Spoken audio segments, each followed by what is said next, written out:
3 months.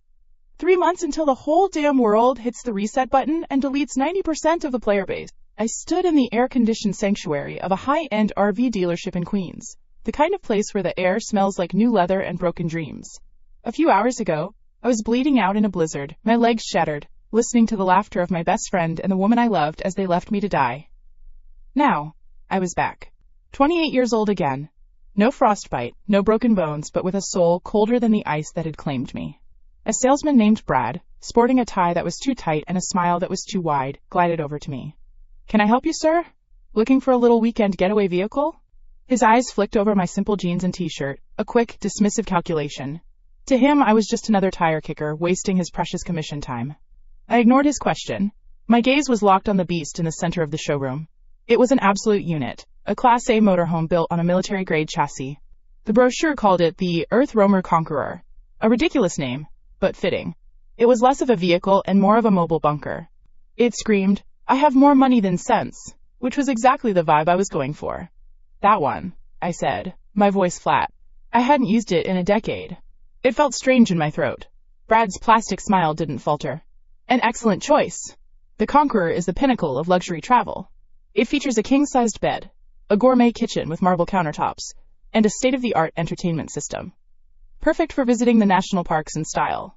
I almost laughed. National parks. Cute. In a few months, the only parks left would be icy wastelands, where you'd get eaten by things that used to be squirrels. "I don't care about the marble," I said, cutting him off. "I want 5 of them." The smile on Brad's face froze, then twitched. It was like watching a cheap android's facial motor short-circuit. I'm sorry, sir. I think I misheard you. Did you say 5?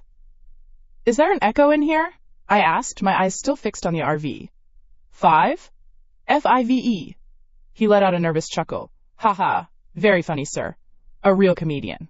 Now, if you're serious about a purchase, we can discuss financing options for a single unit. The Conqueror starts at a cool $1.2 million. He said the number with a smug little flourish, expecting me to gasp and scurry away. The memories of gnawing on frozen leather for a scrap of protein while my stomach ate itself raw flashed in my mind. $1.2 million was a joke. In a few months, a can of beans would be worth more than this entire building. I didn't bother looking at him. "I'm not financing anything. And I want them modified. Full level B7 armor plating on the chassis and windows. The largest solar panel array you can fit on the roof, connected to the biggest lithium battery bank you can source. Triple the standard freshwater tank capacity, and add a military-grade filtration system. Rip out half the useless luxury crap in the back of each one, and maximize storage space for supplies. I'll pay in full, right now, in gold." This time, Brad didn't even try to fake a smile. He just stared at me, his mouth slightly ajar. The mask of the professional salesman had cracked, revealing the bewildered minimum-wage worker underneath. He looked around, as if searching for a hidden camera. "Look, buddy," he said, his tone shifting from fake polite to annoyed. "I don't have time for games. If you're not a serious buyer, I'm going to have to ask you to leave." From the corner office, a portly man in a cheap suit, probably the dealership manager, was watching us with a frown. He started to waddle over, clearly intending to back up his employee and eject the weirdo who was talking crazy. Perfect. 2 flies. 1 shot. I turned from the RV and finally met Brad's gaze. My own felt ancient, heavy with the weight of a decade of murder and survival. His little flicker of confidence died instantly. He took an involuntary step back.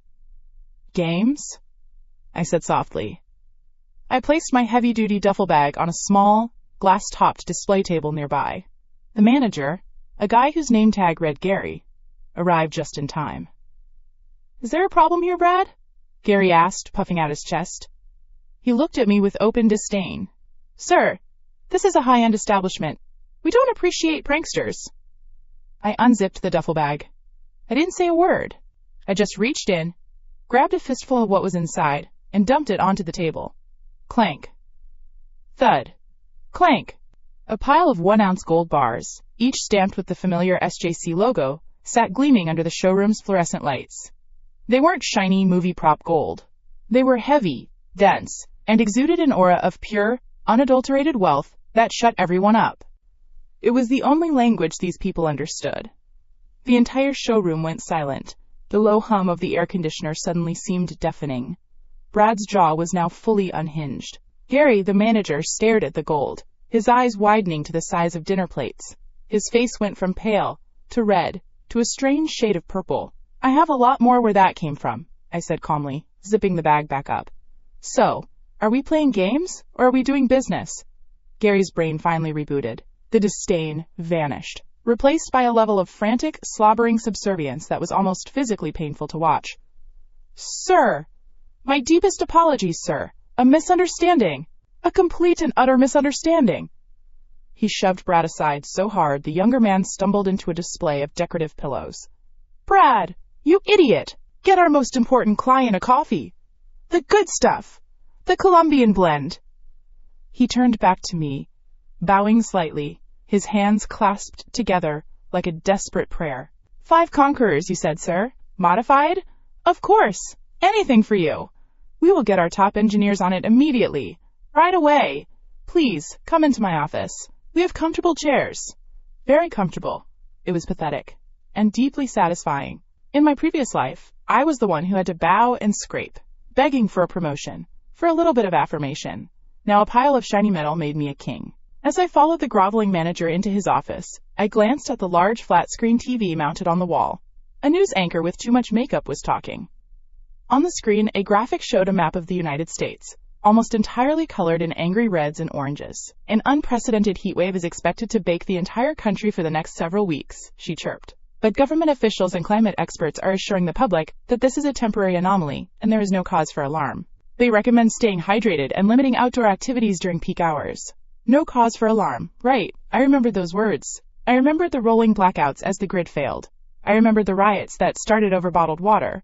I remembered the stench of uncollected bodies baking in the streets. This wasn't an anomaly. This was the opening bell for the end of the world. And these clowns were worried about their coffee beans. Inside the office, Gary was practically vibrating with excitement. He had his phone out, barking orders at someone on the other end. I don't care if you have to pull the team from the Senator's project. This is bigger. Yes, B7 armoring. Yes, he's paying in gold. What do you mean, is it real? Just get down here.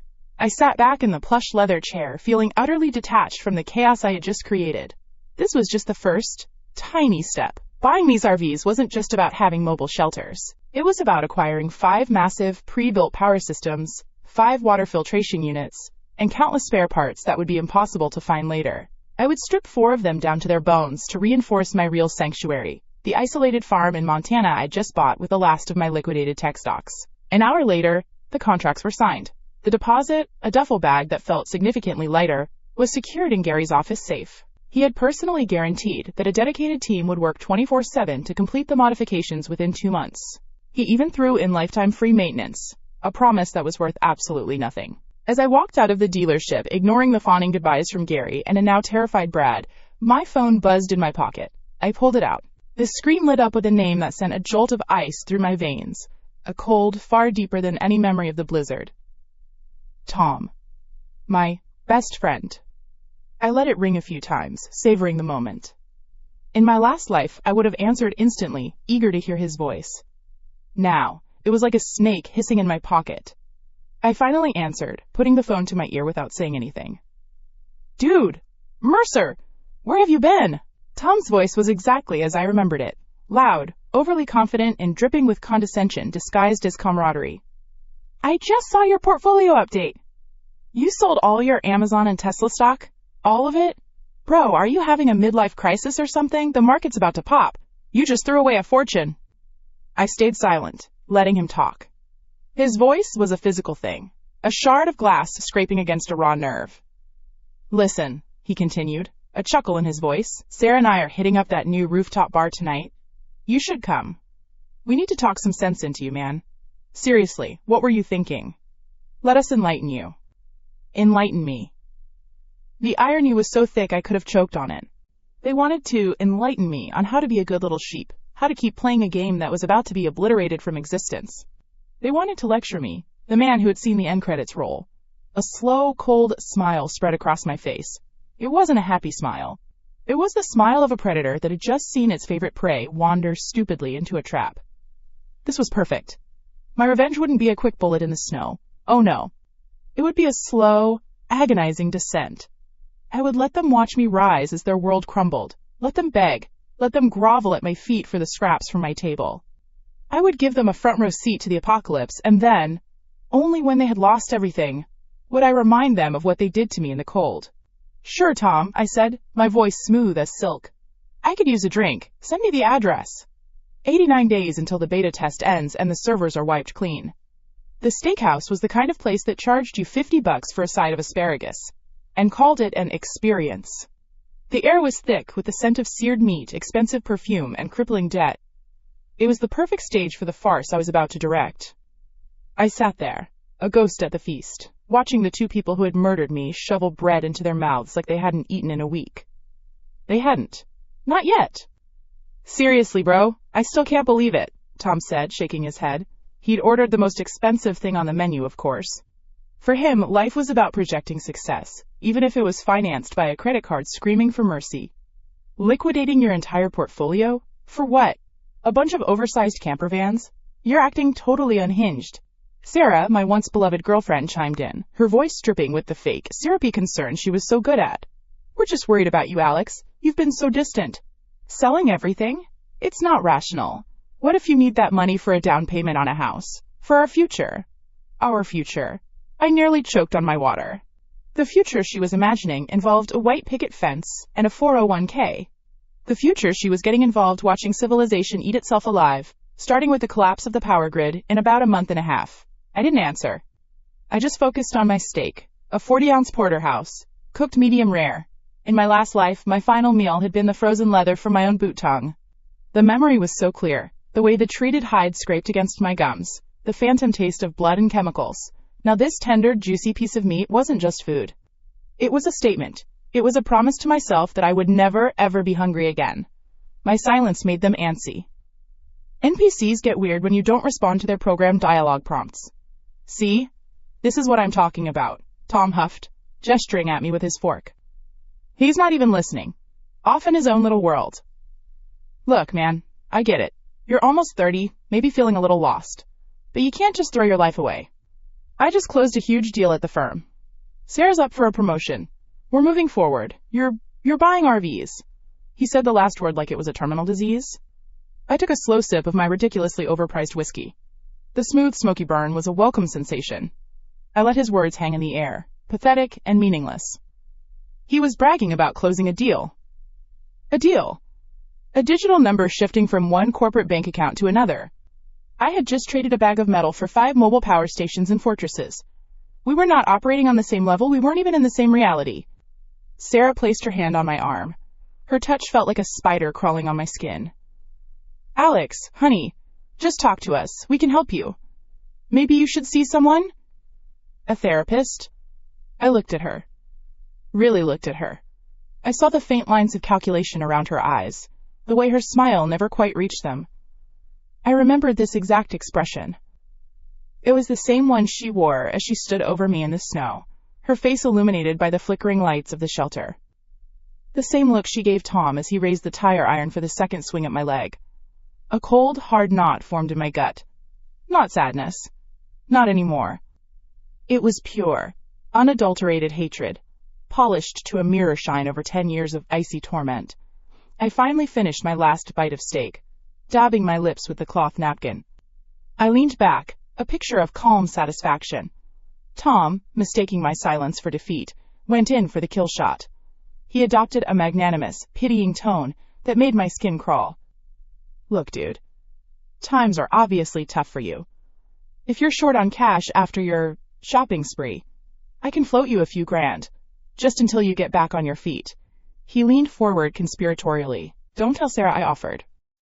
That was it, the perfect opening. The performance was over. I let a small, almost undetectable smile touch my lips. No, I'm fine, I said, my voice even. But I appreciate the thought.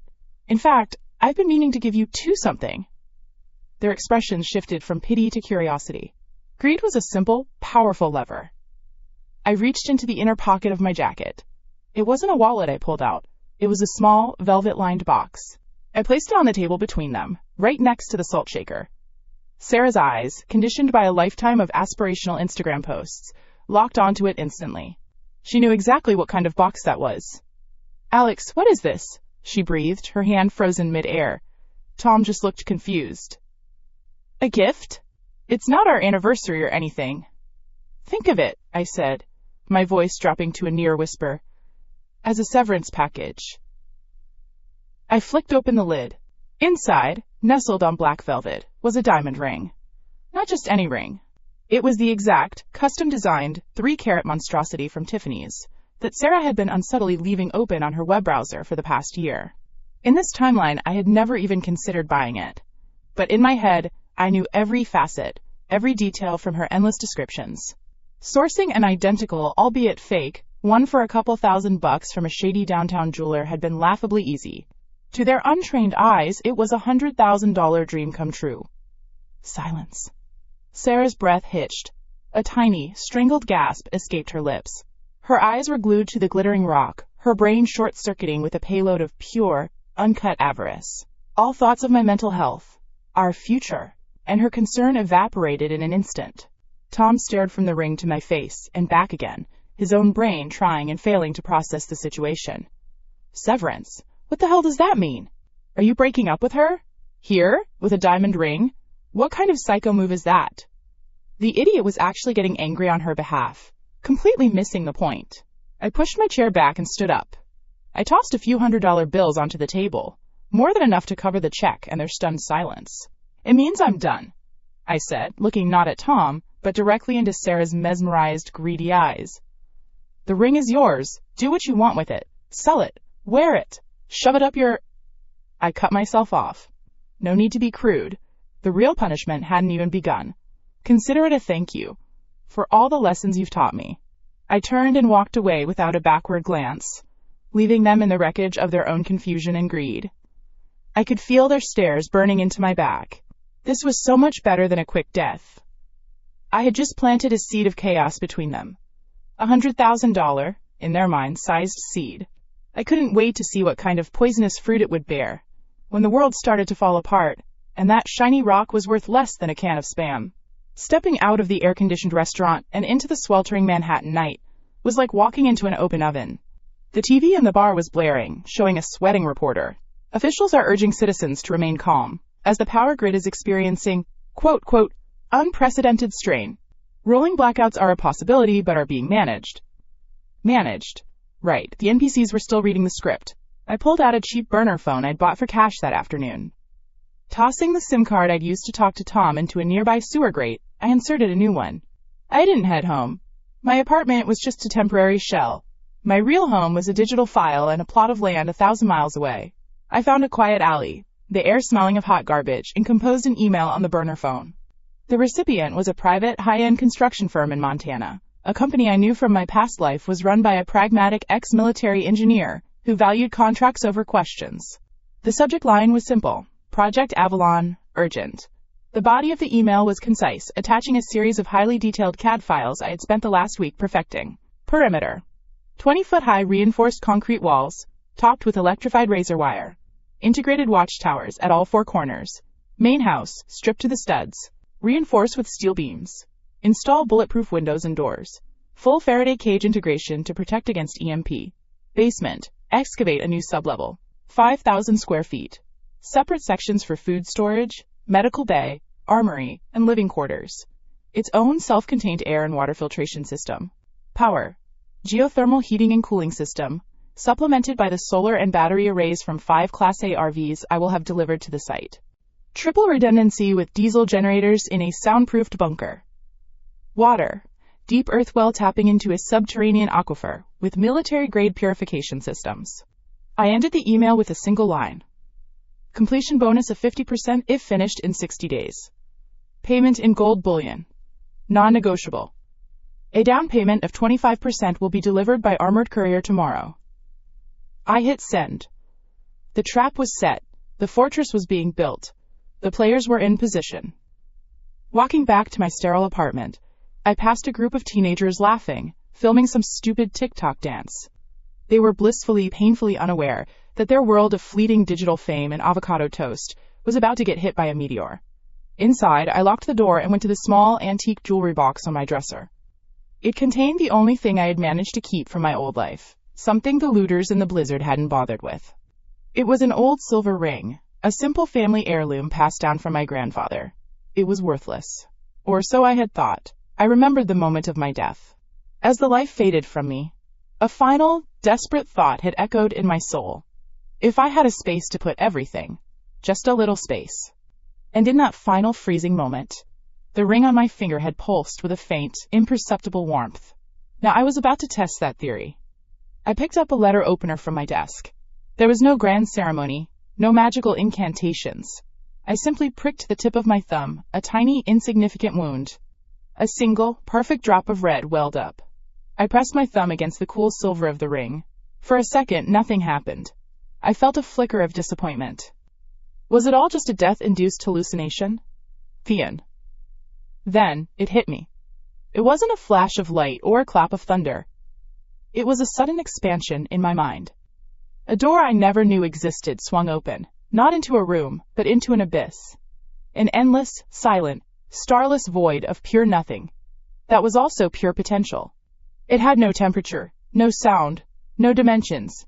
Yet I knew, with a certainty that was bone deep, that it was infinite. I could feel its limitless capacity waiting to be filled.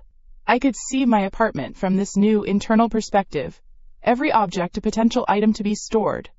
I focused on the letter opener still in my hand. I thought. In. V-whoop. It vanished from my hand. It was gone. Not dropped, not thrown. Just gone.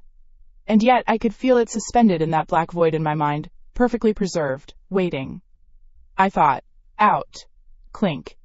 The letter opener reappeared in my hand, exactly as it had been, cool to the touch. A slow, vicious grin spread across my face. It was real. It was all real. The game board was set, and I didn't just have a cheat code. I had admin privileges. My eyes scanned my sparse apartment. This was just the beginning. Tomorrow the real work started. The hoarding. The stockpiling. A shopping list of epic proportions began to form in my mind. A list that would drain warehouses and empty entire supermarket chains. The end of the world was coming. And I was going to greet it with a full pantry and a smile. 88 days until the beta test ends and the servers are wiped clean. The world runs on logistics. Wars aren't won with guns. They're won with supply lines. Everyone else was playing checkers, worrying about their next move. I was playing 4D chess, redesigning the entire board. My first move wasn't a frantic run on a grocery store. That's amateur hour. That's what the NPCs do when their programming finally registers a threat. My move was to become the supplier. I walked into the regional distribution center for a major wholesale chain, the kind of place that smells like forklift exhaust and cardboard. It was a metal building the size of a small country. I didn't grab a shopping cart. I asked for the manager. A guy named Dave waddled out of an office, his polo shirt straining to contain a gut built on a lifetime of free samples. He had the bored, condescending look of a man who deals with idiots for a living. "Can I help you?" he asked, already looking past me toward his next coffee break. "I need to place a bulk order," I said, handing him a tablet with my list preloaded. I'd established a shell corporation online an hour earlier, Avalon Strategic Reserves, LLC. It sounded boring and official, which was the whole point. Dave glanced at the tablet and his bored expression flickered. "This is a lot. Are you a reseller? You need a business license for this quantity." "The license and tax ID are in the attached file," I said smoothly. "Payment will be via wire transfer. I've also arranged my own freight." He scrolled. His eyebrows went up. He scrolled some more. He looked up at me, then back at the list as if the numbers were glitching. 20 tons of iodized salt, 50,000 MREs, 100,000 bottles of water, pallets of everything? Son, what are you doing? Preparing for World War III? He laughed a wheezing, patronizing laugh. A real knee-slapper. I didn't smile. "There's a 10% premium in it for you if all containers are sealed and ready for pickup at my rented warehouse dock in 48 hours. His laughter died in his throat. Greed, the universal language. It overrode his pathetic attempt at superiority. "Are you serious?" I just stared at him. He licked his lips. "The wire transfer. It would have to clear first." "Check your account," I said, pulling out my burner phone and tapping a few keys on a banking app connected to one of my offshore gold bullion accounts. His office phone rang a second later. His assistant's voice crackled over the intercom. Dave? A transfer for... Holy crap. A transfer just came in from someone called Avalon." Dave's face was a work of art. The contempt was gone, replaced by the slack-jawed awe of a peasant who just saw a dragon land in his backyard. I'll I'll get my team on it right away, Mr. Mercer. Right away. 2 days later, I stood in the cavernous, empty warehouse I'd rented a few miles away. Container after container arrived, filled to the brim with the foundations of my new world. Food, water, medicine, batteries, fuel drums, tools, seeds, everything a budding post-apocalyptic monarch could ever desire. The truck drivers would unload a container, get a signature on a digital form, and leave, none the wiser. As soon as the last truck pulled away, I closed the giant bay door, plunging the warehouse into dim silence. I walked up to the first shipping container, a 40-foot steel box packed with canned goods. I placed my hand on the cold, corrugated metal. In. There was no sound, no flash of light. Just a silent internal shift. A mental sensation like dragging a massive file into a recycling bin. The 30-ton container in front of me ceased to exist in the physical world. It was now a perfectly organized icon in the infinite, silent void of my personal inventory. I went to the next one. And the next. One by one, the mountains of steel and supplies vanished. Within 20 minutes, the entire warehouse was empty again, save for a few dust bunnies. It was the most satisfying thing I'd ever done. Take that, laws of physics? A few days later, my burner phone buzzed. It was Dave, the warehouse manager. His voice was practically syrupy. Mr. Mercer, hey, how's it going? Listen, funny thing. A lot of our suppliers are suddenly talking about logistical headwinds and, quote, price adjustments. Prices on staples are about to go up, maybe 15-20%. I was thinking, since you're such a valued customer, I could lock you into the old price for another big order? Help you out? He wasn't trying to help me out. He was trying to cash in on a whale before his own costs went up. He saw me as a meal ticket. I let the silence stretch out, picturing his sweaty, hopeful face. No thank you, Dave, I said, my voice flat. I'm all set. Oh, well, are you sure this is a great... I hung up. The satisfying part wasn't being right. It was knowing he was just now realizing that the quote-quote conspiracy nut had cleaned him out right before the storm hit. And he had missed the boat entirely. He'd spend the next few weeks kicking himself as he watched society's check engine light start to flash. While I was moving literal mountains, the news channels were focused on the NPCs. Footage showed people in line at supermarkets, carts piled high with toilet paper, and a few extra cases of water. They were fighting over the last pack of batteries. Adorable. They were preparing for a long weekend. I was preparing for a new geological epoch. With the basic survival goods secured, I moved to Phase 2, Fortress Avalon. My phone became the scepter of my new kingdom. I wasn't buying rebar from Home Depot. I was emailing specialized industrial suppliers. Hello, this is Alex from Avalon Strategic Reserves. I need a price quote on 10 tons of tungsten carbide plating. Yes, the kind used in armor-piercing rounds. And 50 custom-made window assemblies, triple-paned ballistic glass rated for .50 caliber. Delivery to this address in Montana. Avalon LLC again. I'm sourcing a complete, closed-loop, atmospheric system. I need military-grade CBRN filters. That's chemical, biological, radiological, and nuclear. Yes, a dozen crates ought to do it. I need to talk to your engineering department. I'm looking at your geothermal heat exchange systems. I need a unit powerful enough for a 20,000 square foot structure, with triple redundancy. Payment in gold bullion, directly to your firm's holding account in Zurich.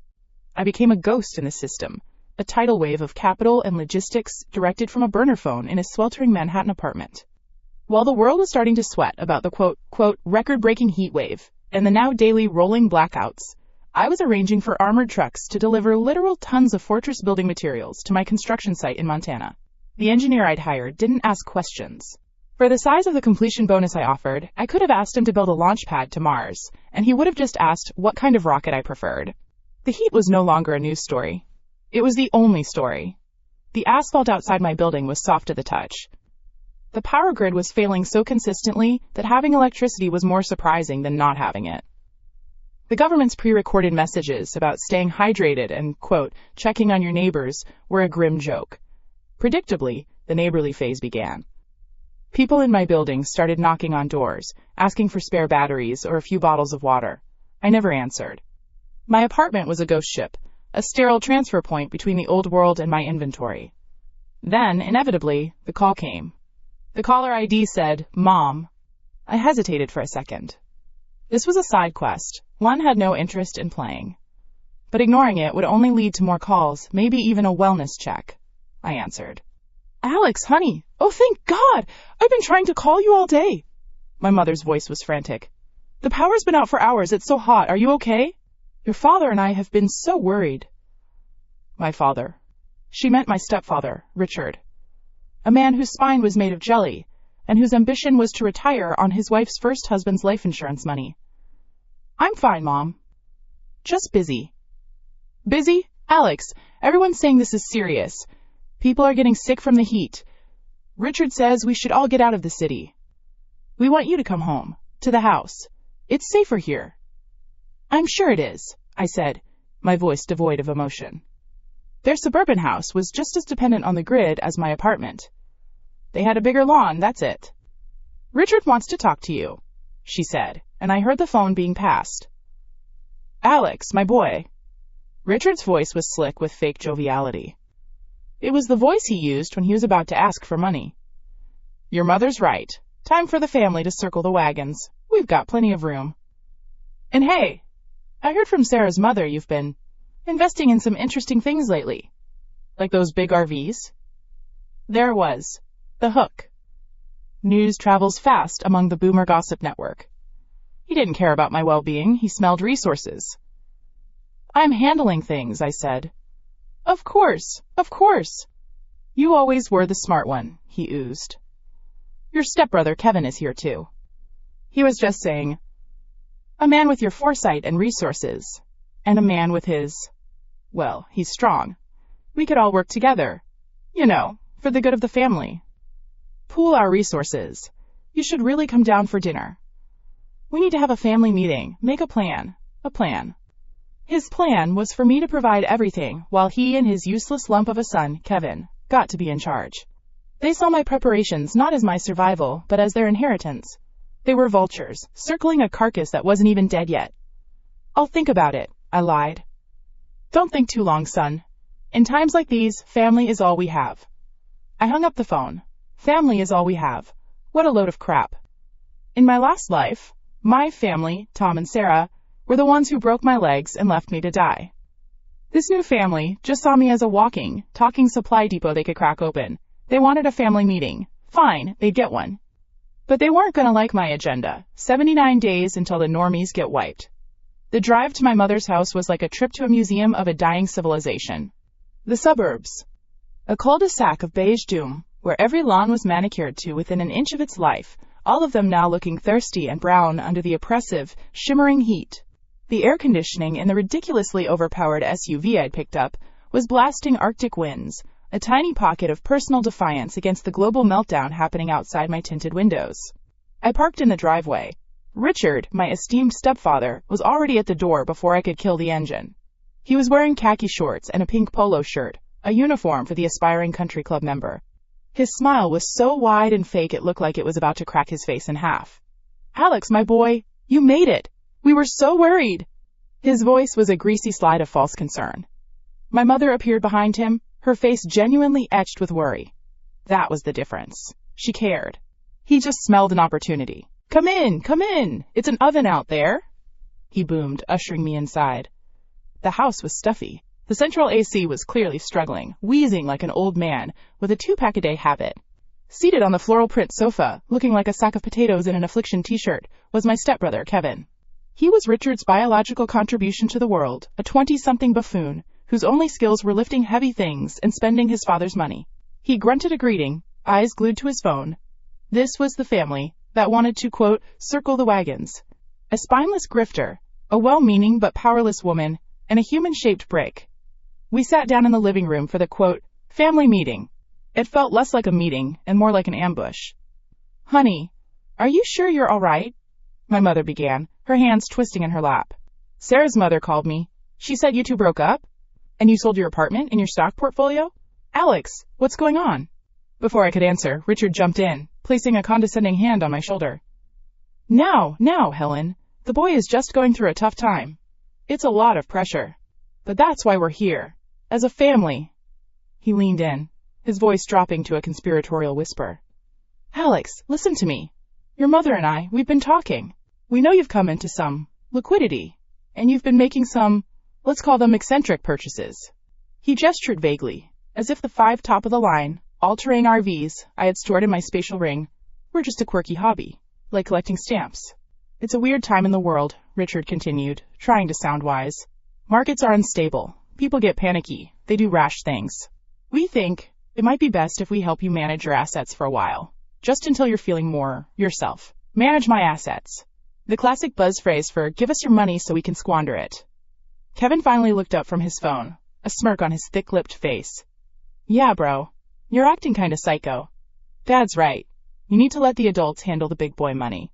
This, coming from a guy who still lived in his father's basement, and probably thought an asset was a hot girl on Instagram. This guy's IQ was lower than the room temperature, and it was 100 degrees outside.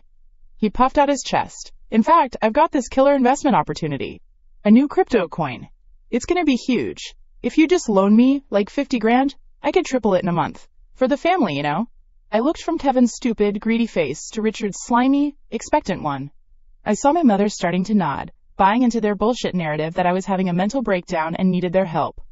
This was the moment. The punchline to their pathetic joke. I didn't argue. I didn't raise my voice. Arguing with idiots is a losing game.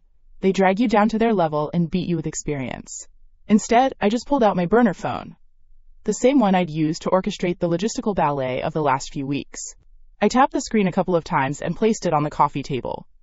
A recording began to play. My phone's microphone was military grade. It had picked up their conversation from the other room perfectly while I was parking the car. Richard's voice, hushed and excited. He's definitely got millions liquid. The fool sold everything at the top of the market, probably by dumb luck. The RVs alone are worth a fortune. Kevin's voice, a low rumble. So we just tell him he's crazy? Get your wife to sign off on some power of attorney crap? Richard's voice. Exactly.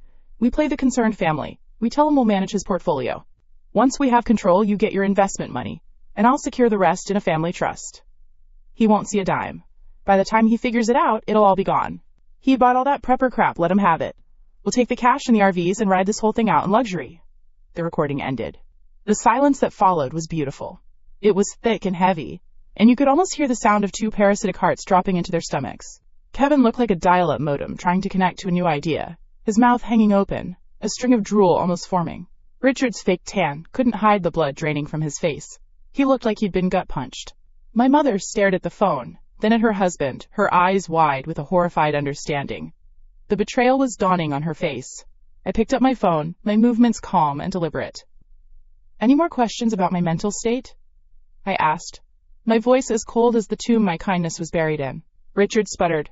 That's not. You twisted our words. We were just spitballing ideas to help you. Save it. I cut him off. I stood up. This family meeting is adjourned. Permanently. I looked straight at Richard, the man who'd lived off my real father's legacy for years.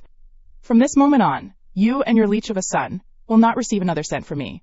Not for your mortgage. Not for your car payments. Not for your shitty crypto scams. You're cut off. His face went from pale to a blotchy, furious red. You ungrateful little shit. After everything I've done for you. You've done nothing but breathe my air and spend my money, I said flatly. I turned to my mother. Her face was a mess of tears and shock. I felt a flicker of something. Not pity, but a final transactional obligation. I pulled out my real phone, opened my banking app, and made a transfer. Her phone pinged a second later. I just sent you $2 million, I said, my voice devoid of warmth. That's more than this house is worth. It's the last thing I will ever give you. Use it to take care of yourself. Find a lawyer. Or don't. I don't care. But don't ever contact me again. I turned and walked to the door, the sound of Richard's impotent, sputtering rage following me. You can't do this. We're family. You'll need us. You'll come crawling back. I paused at the door and looked back one last time. You have it backwards, I said. The world is about to end. And you people just lost your only winning lottery ticket. I stepped out into the oppressive heat, got back into my rolling sanctuary of ice-cold air, and drove away without a glance in the rearview mirror. The bond was severed. The side quest was over. There were just more NPCs now, doomed to be deleted when the server shut down. They thought they were players in a family drama. They couldn't comprehend that they were just background noise in an apocalypse. An hour later, I was on a private jet I'd chartered, soaring at 30,000 feet above the baking continent. Below me, the world was browning. News feeds on the in-flight Wi-Fi were a non-stop horror show. The heat dome over the Midwest had turned into a death dome. New York was announcing mandatory coastal evacuations ahead of a Frankenstorm forming in the Atlantic. The grid wasn't just flickering anymore. Entire states were going dark. Society was a Jenga tower, and someone had just pulled the last stable block. We landed at a private airstrip in Montana. A black, armored Escalade, another one of my prearranged purchases, was waiting on the tarmac. 20 minutes later, I was at Fortress Avalon. The place was a beautiful symphony of controlled chaos. Dozens of construction workers, all from the private firm I'd hired, swarmed over the site. My engineer, a grizzled ex-Army Corps guy named Miller, met me at the perimeter, holding a set of blueprints. "Mr. Mercer, we're on schedule," he said, skipping the pleasantries. I liked him. "We're making changes," I said, striding toward the main house, which was now just a shell surrounded by scaffolding and reinforced concrete molds. The basement. The plans say 10 feet deep. I want 30. I don't care about the water table. We'll waterproof it. Miller blinked but didn't argue. "That'll add 3 weeks and double the concrete budget." "Fine," I said. "The perimeter walls. They're 12 inches of reinforced concrete. Double it. 24 inches. And I want the rebar mesh spacing halved. I want this thing to withstand a direct hit from a bunker buster." Miller's eyebrows shot up. "Sir, that's military-grade fortification." "Exactly. And the security system? The one you quoted me is for a bank. I want one for a black site. Thermal, seismic microwave sensors. Full integration with automated defense turrets, which will be arriving next week." He stared at me, a flicker of professional awe in his eyes. "Mr. Mercer, what exactly are you expecting out here?" I looked out at the vast, empty mountains surrounding my property. "The new neighbors," I said. I pulled out my phone. "Miller, your completion bonus just tripled. I want this done in half the time. Round-the-clock shifts. Whatever you need, order it. The funds are unlimited." His expression hardened into pure, unadulterated resolve. "Yes, sir." I spent the next 2 days on site, a king overseeing the construction of his castle. I'd walk the grounds, and with a simple thought, I deposit massive, pre-purchased components from my spatial ring into the staging area. The geothermal heat exchange unit, massive battery banks, the military-grade CBRN air filtration system. The workers would just gawk at the equipment that seemed to appear from nowhere overnight. Miller wisely told them not to ask questions. As the sun set on the second day, I stood on a hill overlooking my fortress. It was becoming a concrete beast, a brutalist masterpiece of survival. It had power, water, air, and walls that could stop a tank. It was almost perfect. Almost. A fortress is just a tomb if you can't defend it. You can't eat rebar, and you can't throw concrete at raiders. The foundation was laid. Now it was time to add the teeth. I pulled out my burner phone one more time and looked up the date for the largest gun show in the tri-state area. It was this weekend. Time to go shopping. 76 days until the sheep will get their eviction notice from planet Earth. The gun show was a bust, a total circus. Wall to wall with pot-bellied weekend warriors in tactical vests stretched tight over their guts, drooling over Arkansas 15s they'd only ever used to shoot paper targets. The cops were swarming the place, not because of the guns, but because 3 different fistfights had broken out in the parking lot over the last pack of bottled water at the concession stand. Pathetic. The world was ending and these guys were worried about a fistfight. I was playing a completely different game. Relying on public venues was for amateurs. My past life taught me one thing. The real deals happen where the cops don't go. Following the coordinates from a 10-year-old memory, I drove the Escalade into a derelict industrial park that looked like the set of a post-apocalyptic movie, a decade before schedule. Rusting warehouses stood like skeletal giants, their windows boarded up or smashed out like vacant eyes. My destination was a graffiti-covered building with a single, massive roll-up steel door. No signs, no welcome mat. Perfect. I parked and walked up to a smaller, reinforced side door, wrapping my knuckles on the thick steel. A slot slid open at eye level, and a pair of shifty, bloodshot eyes peered out. "We're closed," a gravelly voice grunted. I didn't say a word. I just held up a single, 1-ounce gold bar, letting it glint in the sliver of dying sunlight. Gold was a universal language, especially for bottom feeders. The slot slammed shut. A few seconds later, the groaning protest of old bolts being pulled back echoed, and the door cracked open. The guy who let me in was a walking stereotype. Wiry, meth-thin, with a neck tattoo that looked like a drunken spider. The air inside smelled like stale cigarettes, gun oil, and desperation. He led me into the main warehouse space. In the center, Under a single flickering fluorescent light, a fat man sat on a throne made of ammo crates. This was my guy. In my past life, they called him Fat Tony, a small-time arms dealer who survived the first year of the apocalypse before getting his head taken off by a rival crew. But for now, he was the biggest fish in this tiny, scummy pond. 4 of his goons, including the walking spider tattoo at the door, fanned out, trying to look intimidating. They held bats and tire irons. Real high-speed, low-drag operators. I almost chuckled. Heard you were looking to shop, Fat Tony wheezed, his chins jiggling. What's a clean-cut college boy like you doing in a place like this? Lose your way on the way to the library? His goons snickered on cue. The script was as predictable as a bad movie. I need gear, I said, my voice flat. A lot of it, and I'm paying in AU. I deliberately used the chemical symbol. Let him think I was some kind of nerd flash with cash. The dumber they thought I was, the better. His piggy eyes lit up. Ow, huh? Fancy. All right, Mr. Science, show me what you got. I reached into my jacket, and my hand phased into my spatial ring. To them, it just looked like I was pulling something from an inside pocket. I placed 10 gold bars on a dirty oil drum between us. That's the down payment. I want to see a menu. The sight of that much gold made their breath catch. Greed was radiating off them in waves. Fat Tony licked his lips. Well, it's your lucky day. The menu is extensive. He snapped his fingers. His goons started pulling tarps off long tables, revealing the merchandise. It wasn't top tier, but it was functional. Dozens of AR-15s and Alaska 47s, Glock 17s, a few Remington 870 shotguns. At another table, crates of ammunition. 5.56, 7.62, 9mm. This is a good start, I said, my gaze sweeping over the collection. But I need more. I need everything you have. All of it. The rifles, the pistols, all the ammo.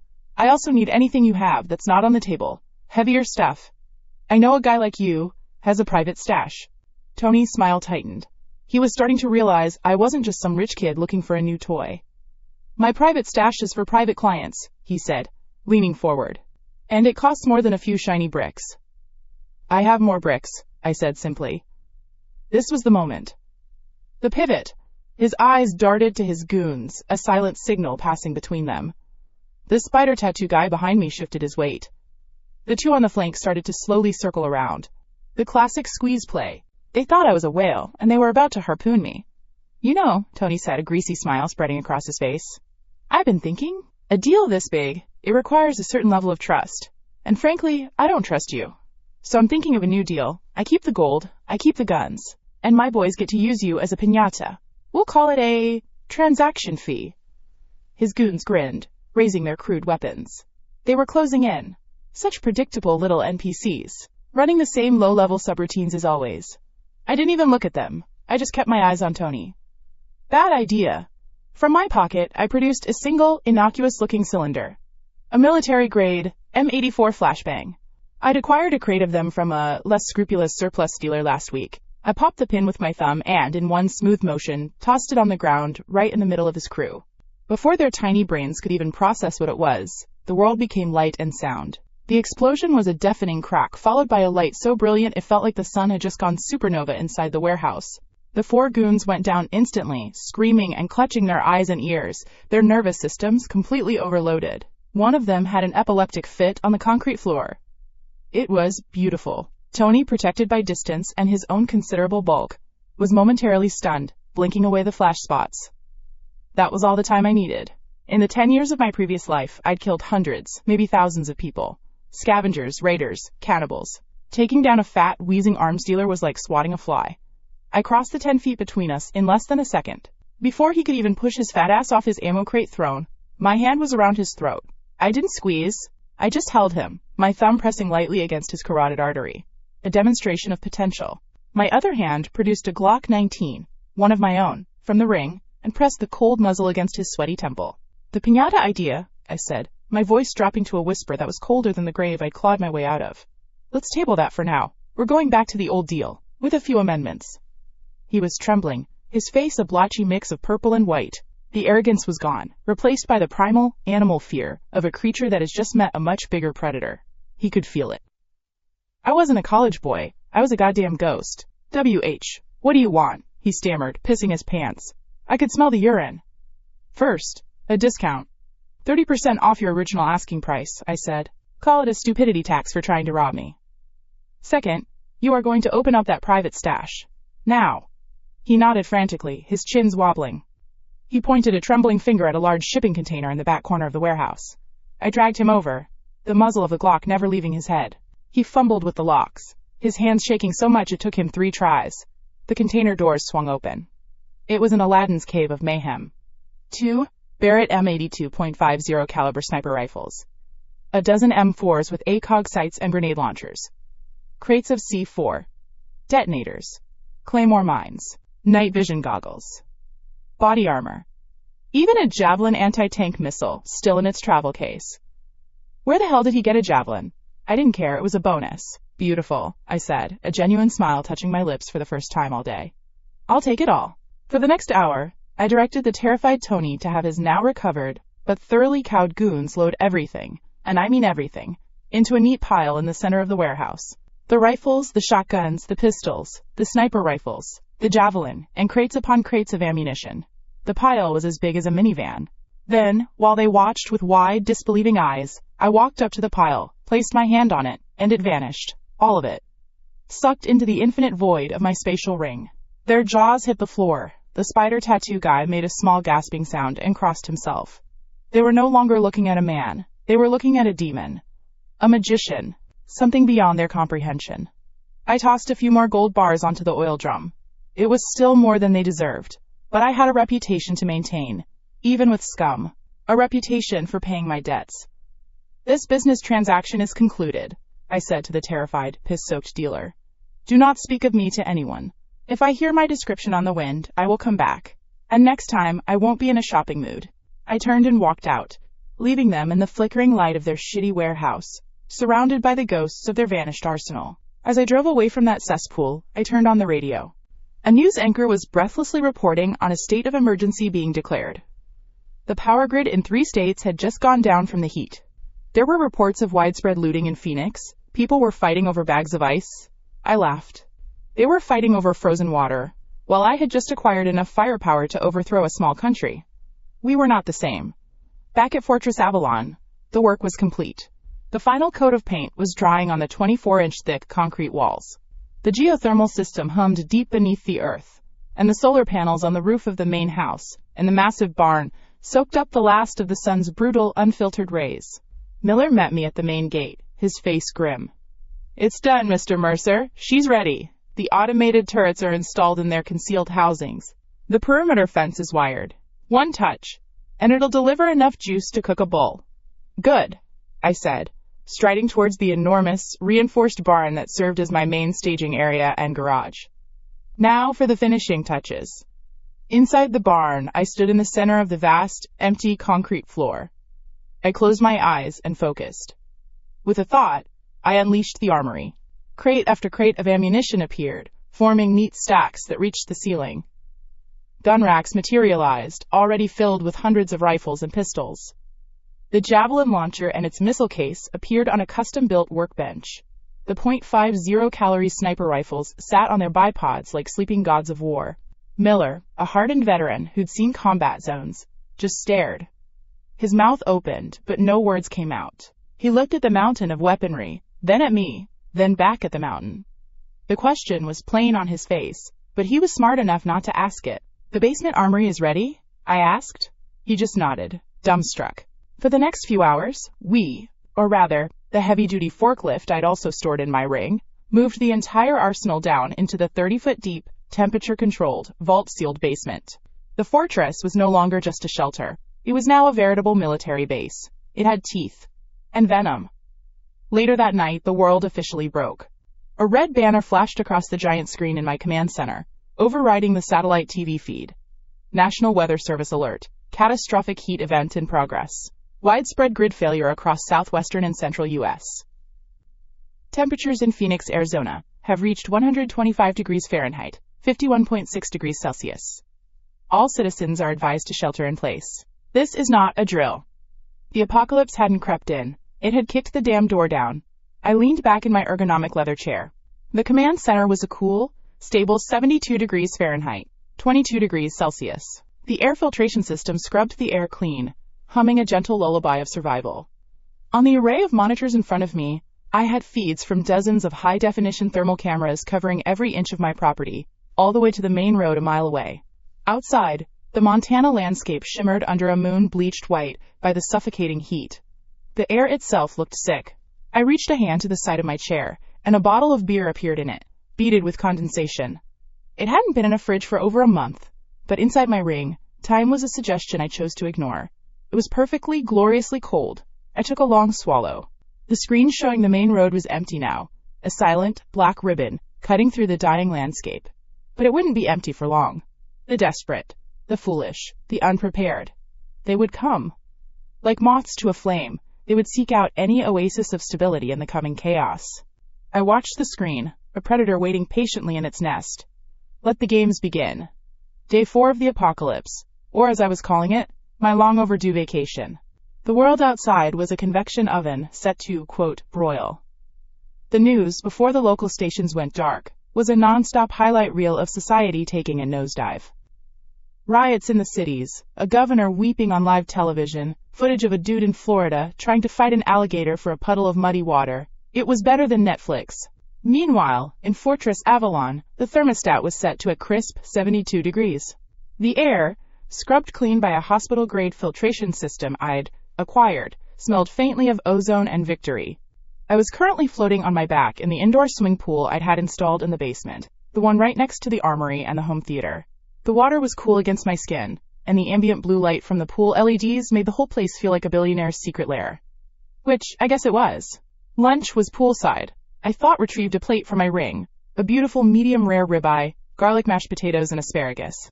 The plate was still steaming, a perfect 160 degrees, exactly as it was when I'd vacuum sealed it and tossed it into my personal dimension weeks ago. Alongside it, a bottle of Fiji water, so cold that beads of condensation immediately ran down its sides. I took a long drink. It tasted like I was better than everyone else. My command center was linked to my waterproof tablet. I swiped through my security feeds. The 360-degree thermal cameras showed the surrounding Montana wilderness, shimmering in a heat that was breaking every record known to man. The trees looked tired. The ground looked thirsty, and on the access road leading to my property, a heat-distorted figure was staggering into view. I zoomed in. A guest. It was my former neighbor from down the road, Mr. Peterson. A retired accountant with a permanent stick up his ass and a wife who looked like a dehydrated prune. I remembered him vividly. 6 months ago, he'd led a one-man crusade against my construction project. "You're ruining the rustic charm of the valley," he'd squawked at me over my fence line, his face all blotchy. "Those concrete walls are an eyesore. An abomination. What are you, preparing for a war?" His nasally voice had been so annoying. I just smiled and said, "Something like that." His dumbass probably thought I was joking. Now here he was, trudging up my driveway like a zombie from a B-movie. His fancy polo shirt was soaked with sweat and stuck to his flabby torso. His face was the color of a boiled lobster. He stumbled, caught himself, and kept coming, his eyes fixed on my gate like it was the pearly gates, which, for a thirsty man, it might as well have been. He reached the imposing steel gate and collapsed against it, his fingers weakly curling around the bars. The perimeter sensors pinged my tablet. Proximity alert, Zone 1. Organic life form detected. No shit, Sherlock. He saw the intercom box and scrambled towards it, jabbing the button with a trembling finger. A chime echoed through my quiet sanctuary. I tapped the accept icon on my tablet. His sweaty, desperate face filled the screen. "Please," he gasped, his voice a dry rasp. "Mercer, I know you're in there. We saw the lights last night. You have power." His eyes darted around wildly. "Please, for the love of God, we need water. Just a few bottles. My wife, Janice, she's not doing well." Classic move. The quote, appeal to a higher power, and bring up the wife gambit. It was pathetic. I let him sweat for a few more seconds, enjoying the show. Then, I activated the two-way video. My face, relaxed and cool, appeared on the small screen of the intercom box. I made sure to frame the shot so the pristine blue water of the pool was visible right behind me. I held up my ice-cold bottle of Fiji water, took a long, slow drink, and even let out a little sigh of satisfaction. I could see his eyes fixated on the bottle, his tongue darting out to lick his cracked lips. "Peterson," I said, my voice smooth and utterly devoid of sympathy. Interesting seeing you here. I thought my walls were an abomination. His face crumpled. I was wrong, okay? I was a fool. Please, Mercer. Alex, we'll do anything. The pipes are dry. The power's been out for 3 days. Everything in the fridge is spoiled. We have nothing. That sounds like a you problem, not a me problem, I said cheerfully. I took another swig of water. See, the thing about my abomination is that it works. It keeps the bad things out and the good things in. I gestured to the pool behind me. Like this nice, cool water. The hope in his eyes died, replaced by a dawning, horrified understanding. He was looking at a man who wasn't playing by the old rules. There was no good neighbor policy here. You can't be serious, he stammered. This is inhuman. We're your neighbors. Were? I corrected him. Now you're just some rando trespassing on my property, begging for a handout. And my policy on handouts is simple. I don't give them. My smile vanished. My voice dropped to the temperature of my freezer. Now get the hell off my land before I activate the perimeter defense. It's calibrated to extra crispy. I didn't wait for a reply. I cut the connection. On my tablet screen, I watched him stare at the silent intercom box. His shoulders slumped. The last bit of fight went out of him. He looked up at the main house, at the impassive cameras staring back at him, and for a moment, I saw pure, unadulterated hatred in his eyes. Good. Let him hate. It wouldn't get him a drop of water. He turned and stumbled back down the driveway, a broken man being cooked alive by the sun he used to enjoy on his deck. I finished my steak, then did a few more laps. Later, feeling a bit bored, I went to the home theater, sank into a plush leather recliner, and pulled a pint of Cherry Garcia for my ring. It was still perfectly frozen. As I watched John Wick on the 150-inch screen, I pulled up a split-screen view of the chaos outside. News feeds from other countries showed riots spreading across the globe. Online forums were a cesspit of conspiracy theories and terrified pleas for help. The U.S. government had gone mostly silent, issuing only the occasional useless shelter-in-place warning. This was the part of the apocalypse no one saw coming. Not the zombies, not the nukes. Just the quiet, agonizing failure of everything. The power goes out, the water stops, the food rots, and your neighbor, who you used to wave to, would now kill you for a bottle of water. I wasn't just surviving, I was thriving on their failure. My gamer brain, the one that had spent thousands of hours in strategy games, kicked in. My fortress was perfect, but perfection could be improved. What if a more organized group came by? Not with begging bowls, but with thermal scopes. Time for an upgrade, I muttered to the empty theater. I deployed a high-end commercial drone from my ring, the kind used for industrial inspections. From the cool comfort of my command center, I piloted it on a high-altitude sweep of my property, running a full thermal analysis. The results were mostly good. The geothermal-powered cooling system and the foot-thick, foam-insulated concrete walls did their job. The main house was a cool blue patch against the angry red of the landscape. But there were imperfections. A few ventilation shafts on the barn roof were leaking a faint heat signature. The housing for the main power conduit running from the solar farm had a hot spot. To a casual observer, it was nothing. To a trained sniper with a thermal scope, it was a bullseye. Not on my watch. Fixing it was laughably easy. I didn't need to go outside and sweat like that moron Peterson. I simply stood in the barn, looked up at the ceiling, and used my ring. A 10 by 10 foot sheet of aerospace-grade ceramic insulation tile, the same stuff used on the space shuttle, materialized from the void and clattered onto the floor. I did the same with industrial-grade sealant and tools.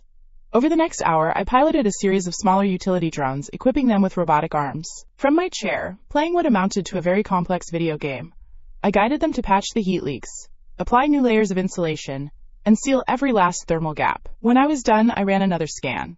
The result was beautiful. Fortress Avalon had vanished. On the thermal imaging, my entire compound now registered at the exact same temperature as the surrounding, sun-baked earth.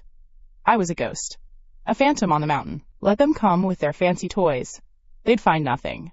Satisfied, I rewarded myself with a hot shower. The water pressure was fantastic.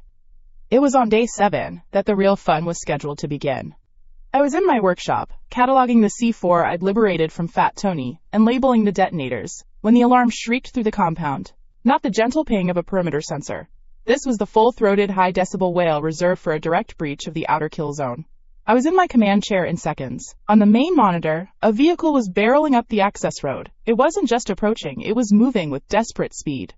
It was a beat-to-hell 2012 Honda Civic, a vehicle that screamed, "I have made a series of very poor life choices." The paint was peeling, One of the bumpers was held on with duct tape, and it was trailing a plume of smoke. I engaged the high-powered zoom lens on the main gate camera. The image stabilized, focusing on the windshield. 2 people. A man driving, his face a mask of panic. A woman in the passenger seat, slumped against the window, looking half dead. My heart didn't beat faster. My breath didn't catch. An icy calm, a feeling more familiar to me now than any other emotion, settled over me. A slow, predatory smile spread across my face. Because I knew these people. Tom, my former best friend, the man who held my arms while his buddy broke my legs, and Sarah, my ex-girlfriend, the woman who kissed me one last time before leaving me to freeze to death in a blizzard. They looked like shit. It was glorious. I leaned forward, my knuckles resting on the console. The automated turret systems tracked the approaching vehicle, red targeting brackets, framing it on my screen. I could turn them into a flaming wreck with a single tap. But no, that was too quick. Too merciful. The real game was just starting. The piñatas had finally arrived for the party. And I had a whole lot of sticks to break them with. Day 7 of the apocalypse. The day the clowns finally showed up for the circus. On my main monitor, the Honda Civic looked even more pathetic up close. It coughed to a stop about 20 feet from my gate, the engine dying with a final, wheezing gasp. It was a metal shitbox on its last legs, a perfect metaphor for the 2 walking disasters now climbing out of it. Tom stumbled out of the driver's side. My God, what a downgrade. In our past life, before he sold me out, he was always so meticulous about his appearance. Now his designer shirt was stained with sweat and something that looked suspiciously like vomit. His hair was a greasy mess, and his face was a roadmap of desperation. He looked like he'd aged 10 years in 7 days. It suited him. Then came Sarah. She practically fell out of the passenger door. Her usually perfect makeup was smeared, her stylish sundress was torn at the hem, and she moved with the energy of a wet noodle. She leaned against the hot car for support, her chest heaving. Even from here, through a 4K resolution camera, I could see the terror in her eyes. It was a beautiful sight. They stared at the gate. My 10-foot-tall, reinforced steel gate, set into 20-foot-high concrete walls topped with razor wire. To them, it must have looked like the entrance to heaven or hell. For them, it was both. Alex! Alex, I know you're in there! Tom yelled, his voice cracking. He started forward, half jogging, half stumbling, like a complete moron. It's me, Tom, your best friend. My finger hovered over the mute button for the external mics. The words, best friend, coming out of his mouth were so cringe, it was almost a physical force. I let him continue his performance. It was free entertainment. He grabbed the bars of the gate, his knuckles turning white. Alex, please, we need help. The city, it's a fucking nightmare. They're killing each other over a can of beans. We lost everything. Sarah limped closer, putting on her best damsel in distress face. Oh, here we go. Act 2. She tried to arrange her torn dress to be more appealing. An absolute epic fail. She just looked like a dehydrated street urchin trying to cosplay as a seductress. Alex, she whimpered, her voice a little too theatrical. She even squeezed out a few tears. We were so worried about you. We came all this way to find you. To make sure you were safe. The sheer audacity. I almost laughed out loud. Worried about me? In our previous life, her last words to me were, Sorry, Alex, it's nothing personal, as she watched me get my legs broken. The only thing they were worried about was their own rapidly expiring shelf life. I continued to watch from my plush leather command chair, taking a slow sip of my ice-cold sweet tea. The air conditioning hummed softly. On my screen, they were baking under a sun that was pushing 115 degrees. The thermal camera overlay showed their body temperatures flaring a bright, angry red against the shimmering heat of the asphalt. They kept at it for a good 10 minutes. A full soap opera of begging, crying, and reminiscing about the good old days. Tom talked about our college pranks. Sarah talked about our first date. It was like watching a highlight reel of my past life's biggest mistakes. Every memory they brought up was just another reason to despise them. They weren't people to me anymore. They were liabilities. They were ghosts. And my fortress had no room for ghosts. Finally, they started to run out of steam. The heat was getting to them. Tom was gasping, leaning his sweaty forehead against the bars. Sarah had sunk to her knees, sobbing quietly. The performance was over. Now only pure, unfiltered desperation remained. Perfect. I toggled the switch for the external loudspeakers. My voice, calm and amplified, boomed out over the silent, sun-scorched landscape. It made both of them jump as if they'd been hit with a cattle prod. You want in? They looked up, their faces a mixture of shock and renewed hope. Alex! Tom cried, his voice filled with relief. Yes, God, yes, thank you. I knew you wouldn't forget our friendship. I let the silence hang for a moment, letting that little sliver of hope marinate. Then, I delivered the punchline. Okay, there's a new house rule. I'll let you in. But first, you will both kneel. The hope on their faces flickered and died. They stared at each other. I could see the confusion, the humiliation, the dawning realization that the Alex they knew was gone. The man they were dealing with now was someone else entirely. What? Tom stammered. Alex, what are you talking about? This isn't a joke. I'm not joking.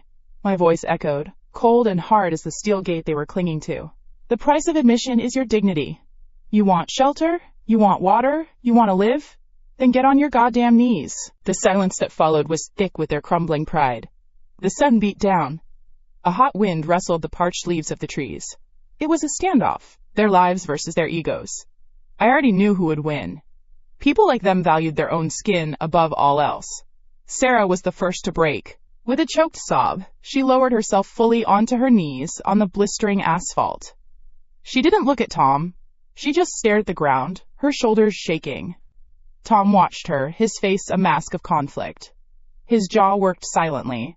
He looked at the gate, then back down the road he'd just come from, a road that led back to chaos and death. He looked at Sarah, already submitting. The choice was obvious. With a grimace that was part pain and part self-loathing, he slowly, reluctantly, knelt beside her. A thin, cruel smile touched my lips. Stage 1 complete. Good, my voice boomed again. Now kowtow. Foreheads to the ground, 3 times. And with each one, you will say, please save us, master. This was the real test, the point of no return. I could see the fury and shame warring in Tom's eyes. Sarah just looked broken.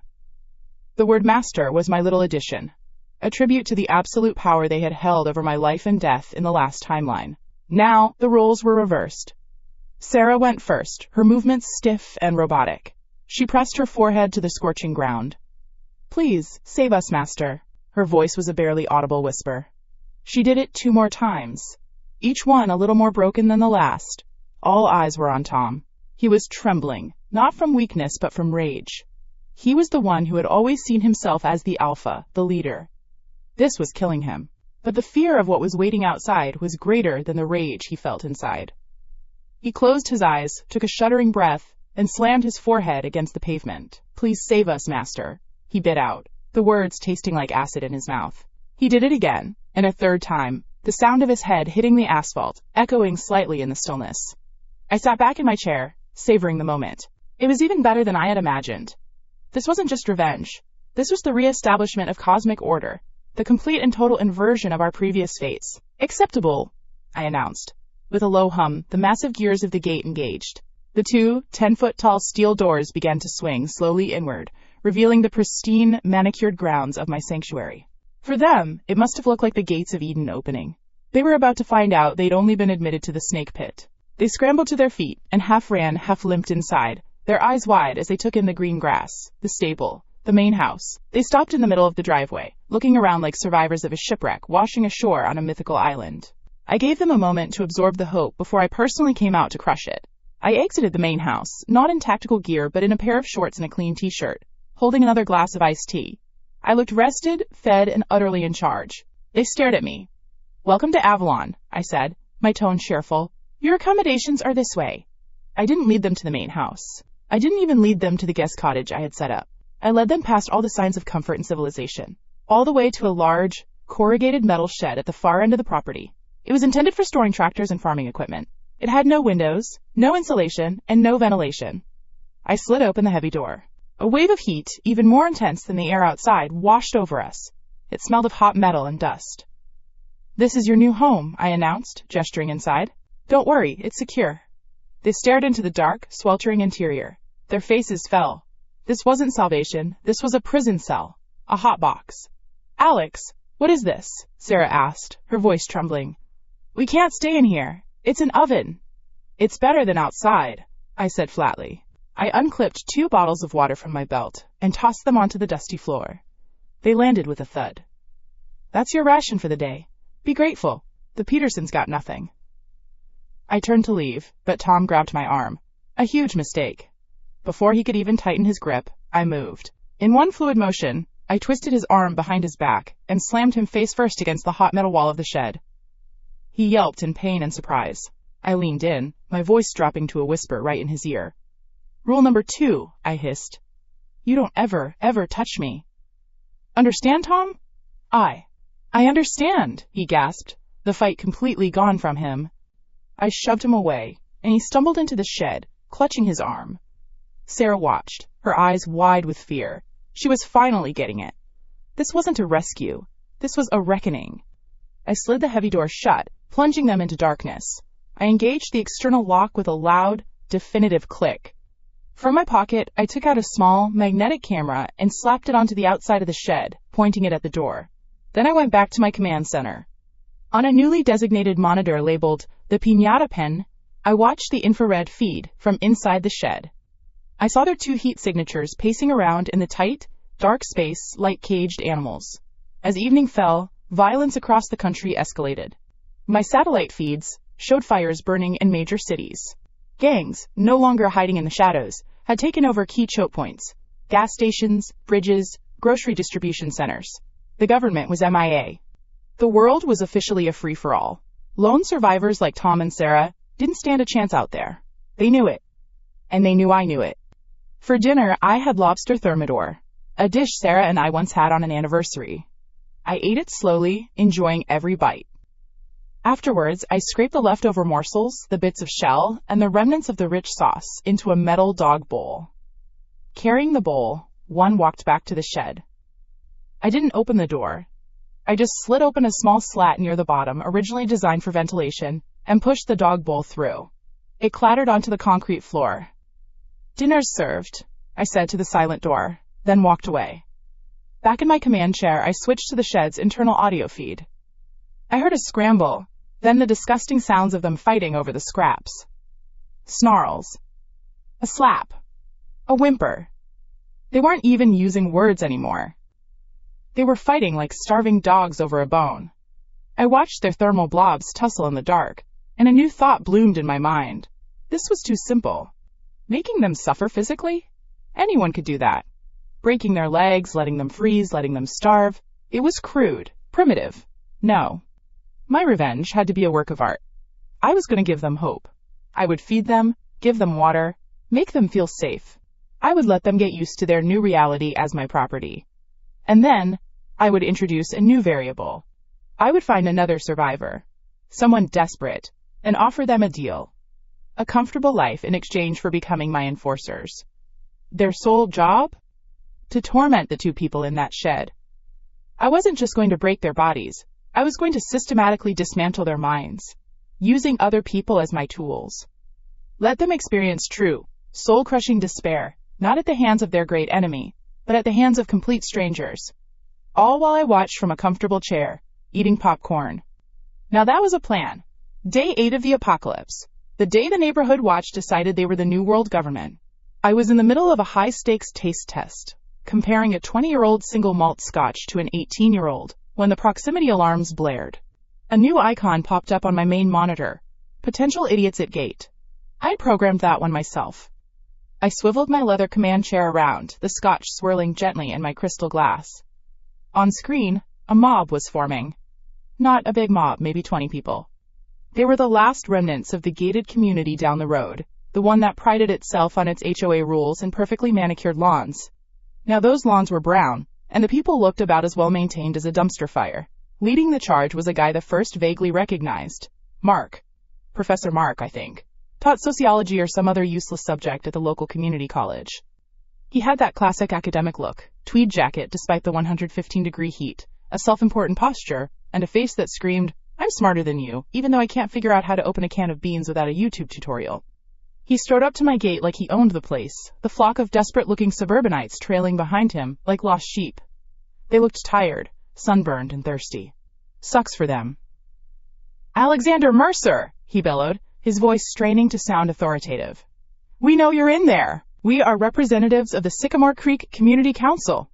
I almost choked on my scotch. The Community Council? Bro, your council meetings probably dissolved the second the Wi-Fi went out. I leaned forward and flicked on the external audio feed. cranking up the volume on my end.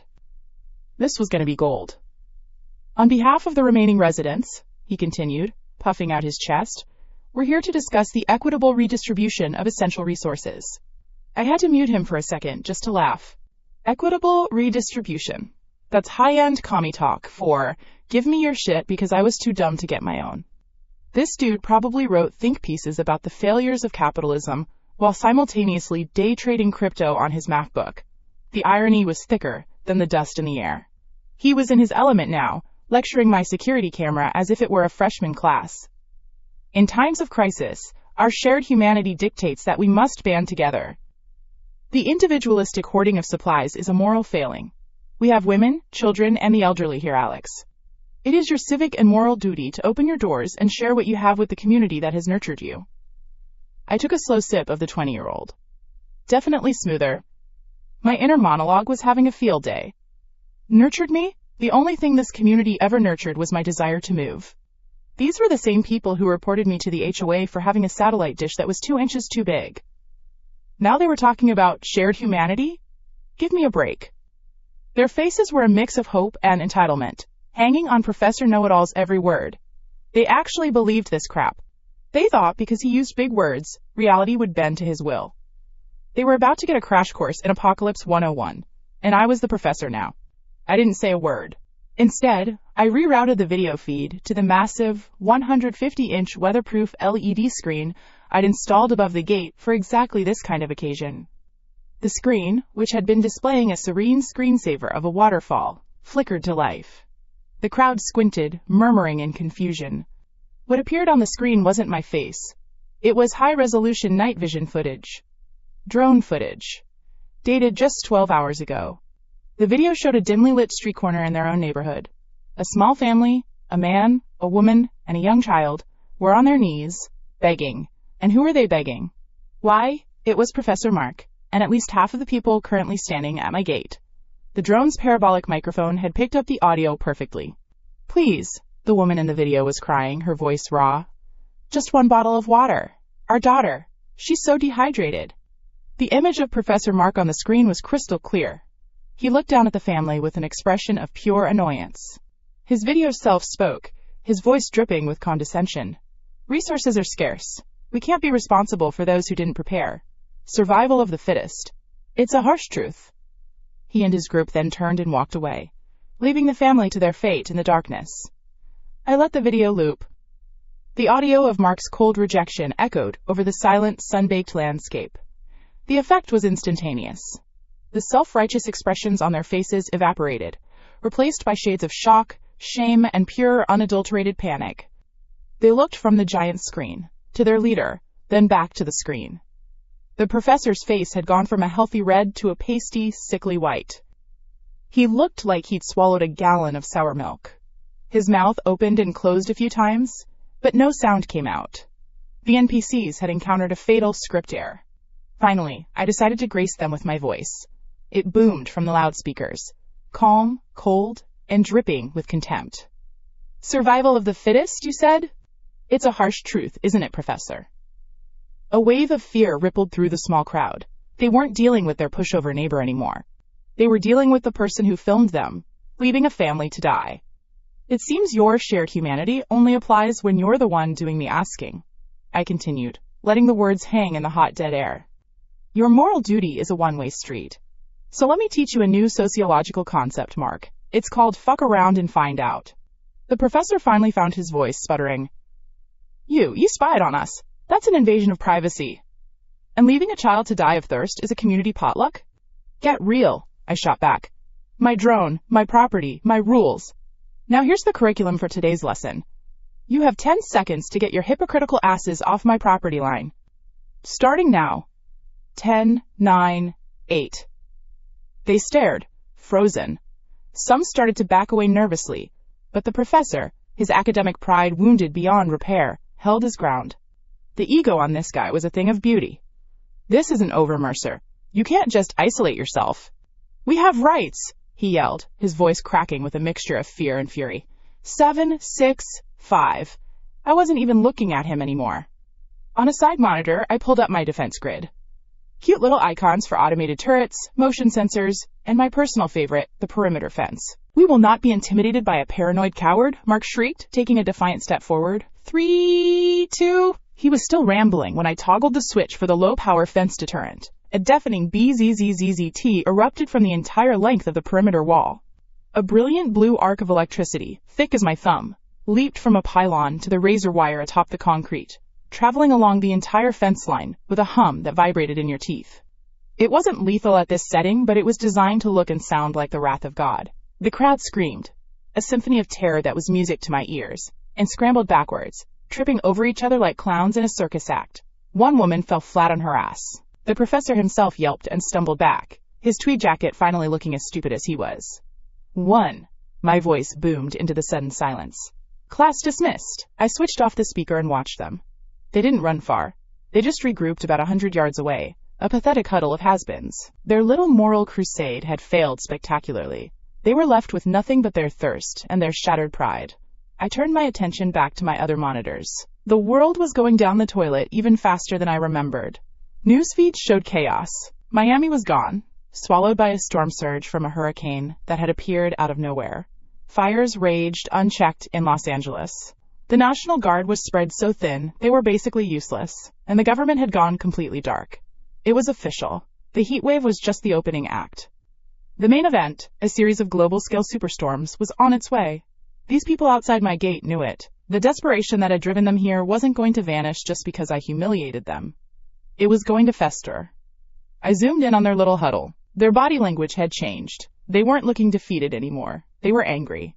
And at the center of it, gesticulating wildly, was Professor Mark. The look on his face was no longer one of academic arrogance. It was the face of a snake, a cornered animal. He was no longer trying to reason with them. He was inciting them. I cranked up the gain on a long-range microphone pointed in their direction. His words came through, distorted by the wind, but clear enough. "Can't let him win. He has everything. Food, water, power. He owes it to us. If he won't share it, we have to take it. It's the only way. For the good of us all." A low, guttural cheer went up from the small crowd. I leaned back in my chair, a thin smile on my face. Perfect! The sheep had decided to play wolf. They were actually going to try and attack me. This was going to be more entertaining than the scotch. Time to power up the real defenses. And maybe set up a few more cameras. I wanted to get every angle of this for my highlight reel. Night of day 8. The morons were actually doing it. I watched on monitor C, which I had affectionately labeled the Darwin Awards live feed. There they were, about 20 of them, creeping through the darkness like they were in some budget horror movie. The professor, that tweed-wearing clown Mark, was at the forefront, trying to look like a revolutionary leader. He was holding a tire iron like it was Excalibur. The rest of his fellowship of the terminally stupid were armed with an assortment of garden tools, kitchen knives, and a couple of rusty-looking hunting shotguns that probably hadn't been fired since the Clinton administration. Their plan, as far as I could discern from my long-range mic, was peak brain dead. They were going to sneak up, cut the power, good luck, the lines are buried and shielded, scale the wall, the 10-foot razor-wire-topped concrete wall, and then, what? Politely ask for my stuff while holding me at spork point? The sheer level of tactical incompetence was almost beautiful. It was like watching a group of lemmings debate the optimal angle for a cliff dive. "Okay, on my signal." Mark's voice crackled through my speakers, a whisper filled with misplaced confidence. "We move as one. They can't stop all of us. Remember what's at stake. Our survival. Our dignity." I snorted, taking a bite of a perfectly seared A5 Wagyu steak. Dignity? Bro, you're about to lead a charge on a fortress with a rake and a dream. That ship has sailed, sunk, and is currently being repurposed as a coral reef. I let them get close. Real close. Close enough for the high-res thermal cameras to capture the sweat beading on their terrified, determined faces. They reached the base of the wall, spreading out. A couple of the bigger guys put their hands on the concrete, ready to try and give someone a boost. The moment felt cinematic. Time to roll the opening credits on their little disaster film. My finger hovered over the command console. I wasn't even going to use the fun stuff yet. This was just phase 1 of the Welcome to the Real World package. I clicked a single button labeled Wash Cycle. Whump. FSSS. SHH. HHHHHH. From hidden nozzles embedded in the wall, twin jets of water erupted with the force of a fire hose. But this wasn't just water. This was my special blend. I'd spent a good afternoon mixing industrial-grade, non-staining. I wasn't a complete monster to my own property. Neon pink fabric dye, and a whole crate of concentrated itching powder into the reservoir. The effect was instantaneous and glorious. The two wannabe climbers were blasted off the wall, as if hit by an invisible truck. The rest of the mob was hit head-on by the torrent of high-pressure, incredibly itchy, Pepto-Bismol pink water.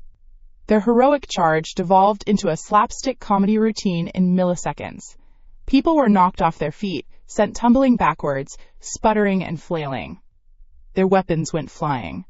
"What is this?" one of them shrieked, a sound of pure, bewildered indignation. But it got better. Phase 2. I toggled another switch. Annoyance.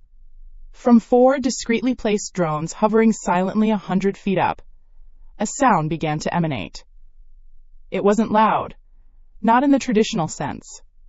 It was a high-frequency oscillating tone specifically calibrated to induce nausea and vertigo. To the human ear, it was like having a wasp drill directly into your brainstem. The chaos multiplied. The ones who weren't rolling on the ground from the fire hose pressure were now clutching their heads, stumbling around like they'd just chugged a gallon of cheap tequila. Their cries of anger turned into groans of misery. Professor Mark, soaked in pink, was trying to rally his troops. "Stand fast. It's just a trick. His Braveheart moment was cut short by Phase 3. My personal favorite. I selected him on the targeting screen, a neat red box appearing around his torso. The system, a custom-built auto turret I'd bolted to the roof, whirred to life. I had it loaded with non-lethal munitions for these kinds of neighborhood disputes. Churrak. The sound was less a gunshot and more a dull, meaty impact. The rubber bullet hit the professor square in the thigh. He didn't even have time to register what happened. One moment he was a revolutionary, the next his leg folded like a cheap lawn chair, and he went down with a scream that sounded more like a piglet getting its first vaccination. He clutched his leg, writhing on the ground, his face a perfect mask of agony and shock. The philosopher had just had a very forceful debate with physics, and physics had won. The entire assault lasted less than 90 seconds. The mighty Sycamore Creek Community Council was now a scattered, pink-stained, itchy, nauseous, and leaderless mob of shivering wretches. They scrambled to their feet, grabbing their fallen leader by the armpits and dragging him away as they fled into the darkness, leaving a trail of wet, pink shame behind them. I killed the defenses, leaned back in my chair, and took another bite of steak. It was cooked to a perfect medium rare. Pest control complete, I muttered to myself, saving the footage from all 12 camera angles to a folder named Greatest Hits. This little episode, while entertaining, served as a valuable data point. Their first attempt was a joke. Their second would be more serious. Desperation is a powerful motivator, and humiliation is its rocket fuel. They'd be back, and next time, they might not be content with Granddad's shotgun. They might get organized. They might get lucky. I pulled up the Defense Grid's command interface. The non-lethal protocol was highlighted in green. With a few keystrokes, I created a new tiered response system. Tier 1, intrusion on property. Passed the warning signs. Result, all previous measures. The pink itch, and nausea drones. Tier 2, active attempt to breach the wall or gate. Result, all of Tier 1, plus deployment of additional riot-controlled drones armed with tasers and tear gas canisters. Tier 3, detection of firearms being aimed at the compound. Result, automatic authorization of lethal force. The turrets would switch from rubber bullets to 5.56mm armor-piercing rounds. No more warnings. Next, I pulled up the construction schematics and sent an automated command to the T-800-style robot excavators I had stored in the main hangar. Their new task, dig a 12-foot deep, 20-foot wide trench around the entire perimeter, about 10 feet out from the main wall. A good old-fashioned moat. I wasn't going to fill it with water. That was just asking for mosquitoes. But a dry moat is a bitch to cross under fire. Amateur hour was over. The learning curve in this new world was vertical, and I intended to stay at the very top of it. After setting the new construction protocols in motion, I turned my attention to the global situation. The news feeds I was still able to pull from military-grade satellites painted a grim picture. The fun and games at my front gate were a child's tea party compared to the main event. The superstorms had made landfall. Category 6 hurricanes, a scale that didn't even officially exist a month ago. were chewing up the entire Gulf Coast. New Orleans was gone, not just flooded, but scoured from the map by a 40-foot storm surge. Miami, Houston, Charleston, all underwater. The satellite images showed entire cities as murky brown lakes. The death toll was in the millions, and that was just the beginning. An even bigger problem was unfolding. The survivors, tens of millions of them, were now refugees. With the coastlines uninhabitable, they were moving. A tidal wave of desperate humanity was flowing north and west, into the heartland. They had no food, no water, no shelter. They had only the clothes on their backs, and the feral look of starvation in their eyes. They would consume everything in their path like a swarm of locusts. Order was gone. The government was silent. It was a full-blown societal collapse. My little Montana fortress, my island of sanity, was directly in the path of one of the major inland migration routes. The professor and his band of idiots were just the first sprinkles of a coming shit hurricane. I finished my steak, the silence of the command center, a stark contrast to the chaos unfolding on the screens. For the first time, a flicker of something other than amusement or contempt passed through me. It wasn't fear. It was anticipation. This was the real game. This was the test I had been preparing for. As I was about to shut down the monitors for the night, a flicker of activity on the shortwave radio scanner caught my eye. It was an old-school analog emergency frequency, one mostly used by storm chasers and survivalists. Most channels were dead air or pure static. But this one wasn't. A signal, weak and laced with static, was fighting its way through the ether. It was repeating, a looped distress call. I cranked up the gain and ran it through a half-dozen filters to clean it up. A voice emerged from the noise. It was a woman's voice, calm despite the audible stress, professional. Anyone on this frequency? This is a medical emergency broadcast. Is anyone near St. Jude's Hospital? We are surrounded, repeat, surrounded by hostile scav gangs. We have wounded civilians and staff. We need immediate medical supplies and armed escort for evacuation. I am Dr. Maya. Is anyone listening? Can anyone near St. Jude's help us? The message looped again. St. Jude's Hospital. That was about 40 miles east of me, in what used to be a mid-sized town, now likely a chaotic free-for-all. Trapped in a hospital. Surrounded. By scavengers. My first instinct was to turn it off. Not my problem. The first rule of the apocalypse is you don't go on side quests, especially not escort missions. They're sucker bets. But I paused. Dr. Maya. A surgeon, based on the *story_Bible of my memories. Skilled. Useful. In this new world, a person who could patch up a bullet wound or set a broken bone was worth more than a truckload of gold. My little group of one wasn't going to cut it forever. Assets. I needed assets. Not liabilities like the suburbanites outside. I needed people with skills, people who could contribute, and people who owed me their lives 100 times over would be the most loyal assets of all. I looked at the map, at the blinking red dot of St. Jude's. 40 miles of bad road and desperate people. A stupid risk. A gamble. I smirked. Time to go shopping. Day 9 of the apocalypse. Shopping list. 1 surgeon. Optional items. Whatever else looks useful. The 40-mile drive to St. Jude's wasn't a trip. It was a tour through a collapsed civilization's greatest hits album. The interstate was a parking lot of abandoned cars. Some crashed, some just out of gas. Between the wrecks, you could see them. The endless river of refugees, the ones my satellite feed had warned me about. They trudged north with the blank, hollow-eyed look of people who had lost everything and were about to lose the little they had left. I saw a family huddled around a dead fire, a man trying to flag me down with pathetic desperation, a group fighting over a dented can of what was probably cat food. Did I stop? Did I offer a bottle of water from the near-infinite supply in my ring? Nope. Rule 2 of the apocalypse. You are not a charity. Every act of kindness is a potential liability. Giving one person water attracts 100 thirsty mouths, and those mouths have hands, and those hands get desperate. My compassion had died in a snowbank 10 years in the future. It wasn't coming back. Besides, I wasn't driving my daily pickup. I was in something better. From my main hangar, I'd rolled out one of the 5 jewels of my pre-apocalypse shopping spree. The dealership had called it the Earth Roamer 15 HD. I called it the Conqueror. It was a Ford F-750 chassis with a custom-built, military-grade armored living space bolted on top. The tires were run flats the size of a small person. The windows were 3-inch thick ballistic polycarbonate. The front bumper was a solid wedge of reinforced steel, designed to turn moose, cars, and stray morons into red mist without scratching the paint. Inside, it was a different story. Polished teak, supple leather seats, a king-sized bed, a full kitchenette with a marble countertop, and a 42-inch TV currently playing a saved file of The Office. It was the perfect blend of mobile fortress and luxury condo, an iron fist and a velvet glove. I drove it with one hand on the wheel, sipping an iced latte I'd made minutes before leaving. About 10 miles out, I hit my first checkpoint. A group of 5 guys with an assortment of rusty shotguns and tire irons had dragged a log across the 2-lane highway.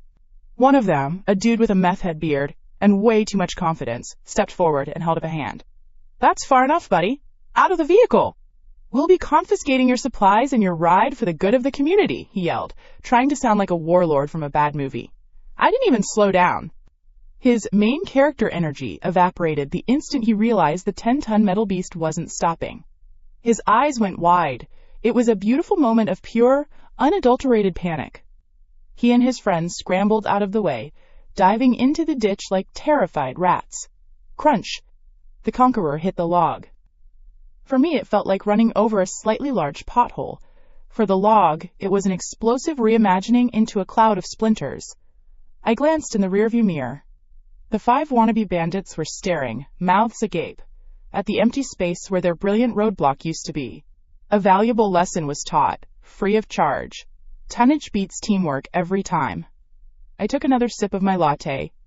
As I got closer to the town, I sent up a micro-drone, a little dragonfly-sized thing that was completely silent and nearly invisible.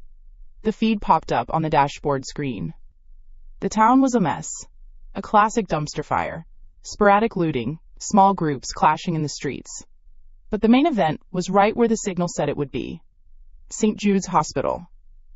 It was a modern, 3-story brick building, a beacon of order in the chaos. And like all beacons, it attracted moths. A lot of them. My drone counted at least 30, maybe 40 people, swarming around the main entrance and the ER bay. They were a step up from the highway clowns. They had more guns. A mix of pistols, shotguns, and a couple of hunting rifles. They were using cars as makeshift barricades, taking pot shots at the hospital windows. They looked like a biker gang that had a yard sale with a discount sporting goods store. Scum. The bottom feeders who get brave when the cops disappear. Their leader was a big, shirtless slob with a belly that hung over his jeans, and a shotgun he was waving around like a conductor's baton. He was yelling at a blown-out speaker system rigged to a car battery. "Last chance, Doc. Send out all your morphine, all your antibiotics, and we'll consider letting the rest of you live. You've got 5 minutes before we burn this place to the ground." Classic negotiation tactic of the intellectually bankrupt. Pathetic. They wanted the good stuff, the high-value meds. A hospital pharmacy was a treasure chest in this new world, and these clowns were trying to crack it open with a rock. They were a threat to my potential asset, and I don't let anyone mess with my property. I recalled the drone and drove the last half mile with purpose.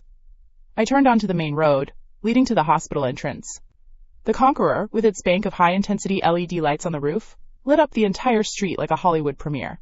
The effect was instantaneous.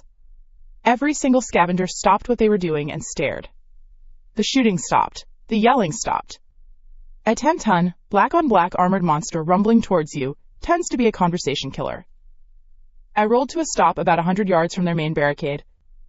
The big, shirtless leader strutted forward, his bravado clearly a thin veneer over a sudden case of, "oh crap." He was trying to reassert his dominance. It was cute. "What the hell is this?" he bellowed, racking his shotgun for effect. "This is vulture territory. Turn that rig around and piss off, or we're going to fill it with holes." Some of his cronies, emboldened by his voice, raised their own weapons.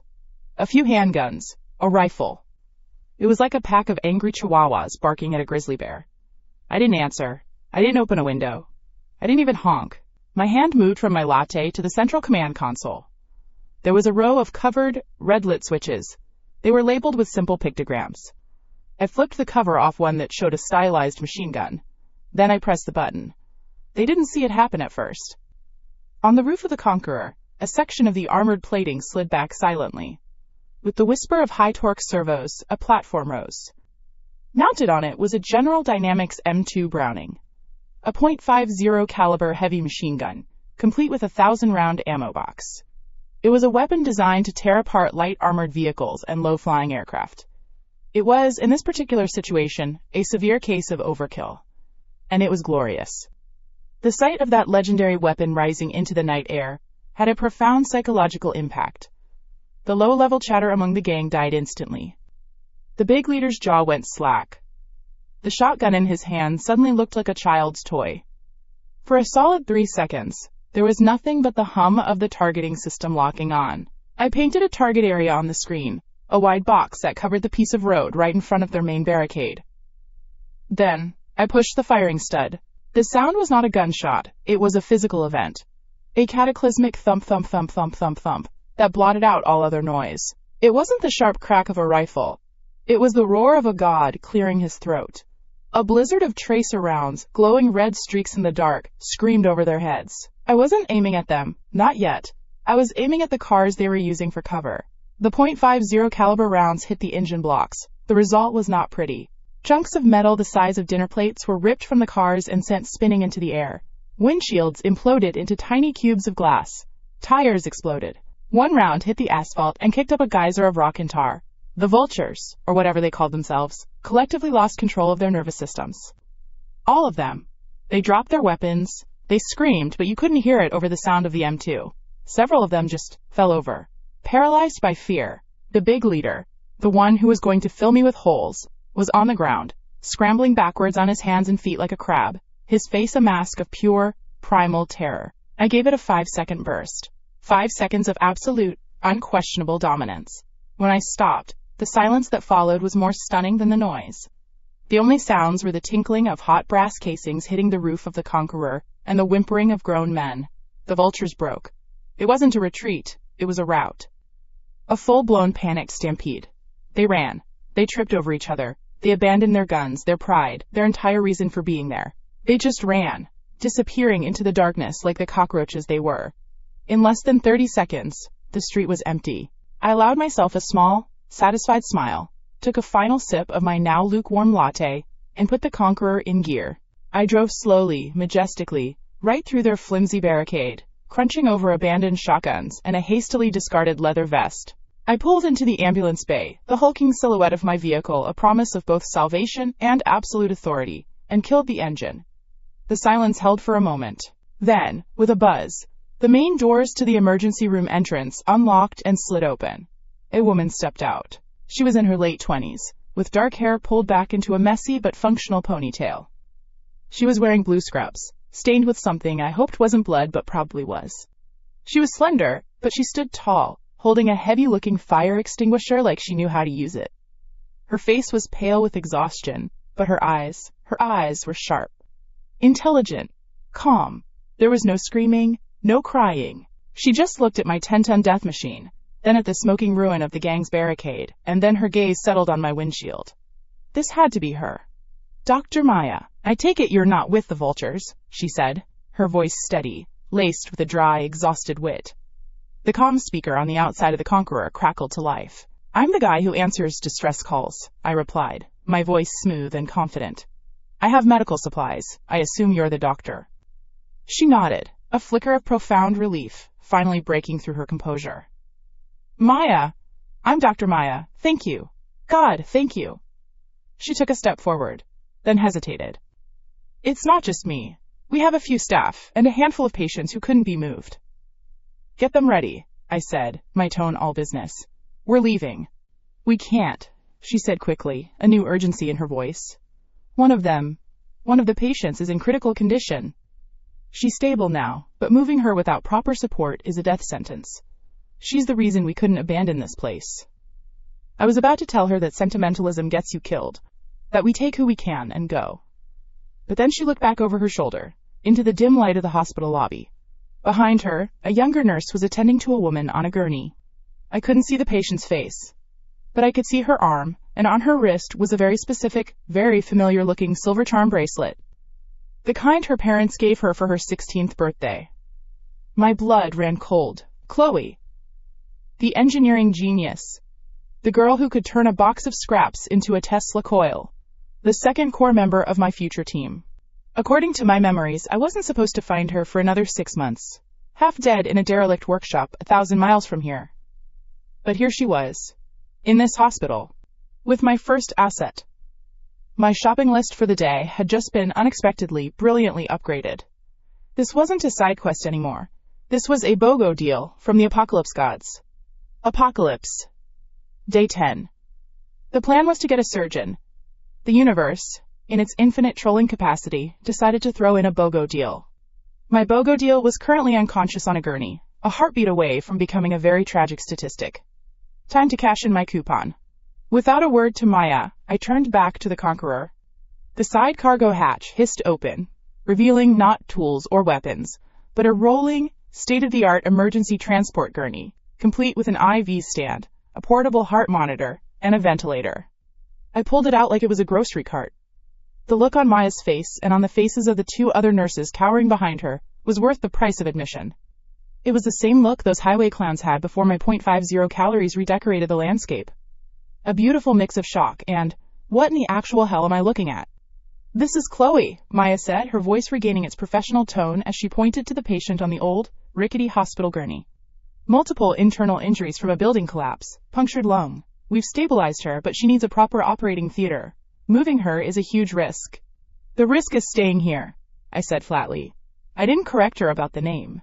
Didn't matter who she thought it was. The girl on that gurney was my ticket to finding the real Chloe. My ride has better suspension than this entire building. Get her on my gurney. Now. My tone left zero room for debate. Maya, a true professional, snapped into action. She and the two younger nurses, whose names I didn't bother to learn yet, transferred the patient with practiced efficiency. They hooked her up to my portable monitor, their eyes wide as the little machine beeped to life with a full battery charge. It was probably the newest piece of medical tech they'd seen in years. For me, it was just another Tuesday purchase from a pre-apocalypse fire sale. Everyone else, in the truck. You have 30 seconds to grab your personal effects. A backpack. That's it. Anything more gets left behind. They scrambled. The trip back was a silent one, at least for them.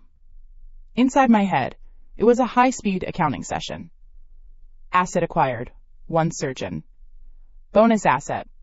2 nurses, potentially useful. Unforeseen complication. 1 critically injured, let's call her Decoy Chloe. She was my key, a living, breathing breadcrumb trail. Keeping her alive was now priority 1. A problem, but a problem with an extremely high potential ROI. I drove the Conqueror right into my main hangar, the massive reinforced doors sealing behind us with a heavy, satisfying thud that shut out the dying world. The 3 women stepped out of the armored vehicle and just stopped. They stared. My hangar wasn't just a garage, it was a cathedral to over-preparation. Polished concrete floors, banks of LED lights making it brighter than noon, and my collection of apocalypse-ready vehicles parked in a neat row. The Conqueror they just rode in, 4 more identical Earth roamers under tarps, 2 military-grade supply trucks, and a small fleet of ATVs. In the corner, a forklift. Against the far wall, shelves stacked to the ceiling with sealed crates. Jesus Christ, one of the younger nurses whispered. Her name was, whatever. Is this a military base? It's home, I said, already walking towards a heavy steel door, marked with a biohazard symbol. Maya, follow me. The rest of you, stay put. Don't touch anything. I led Maya and the gurney down a wide ramp into the subterranean level of the compound. If the hangar surprised her, the basement was designed to break her brain. We passed through another set of airlocked doors and into a hallway so clean and white it looked like a sci-fi movie set. I stopped in front of a pair of large, stainless steel sliding doors. I pressed a button. They slid open silently. Inside was a fully equipped, state-of-the-art operating room. An adjustable surgical table sat under a multi-lamp surgical light array. Anesthesia machines, vital signs monitors, electrosurgical units. Drawers full of sterilized instruments still in their packaging. A wall of medical-grade refrigerators hummed quietly. Maya walked in, her hand covering her mouth. She ran a finger along the sterile countertop. She touched the screen of a brand-new GE monitoring station. She wasn't just looking at equipment. She was looking at a ghost. A relic from a world that had ceased to exist 10 days ago. How? She finally managed to ask, her voice trembling slightly.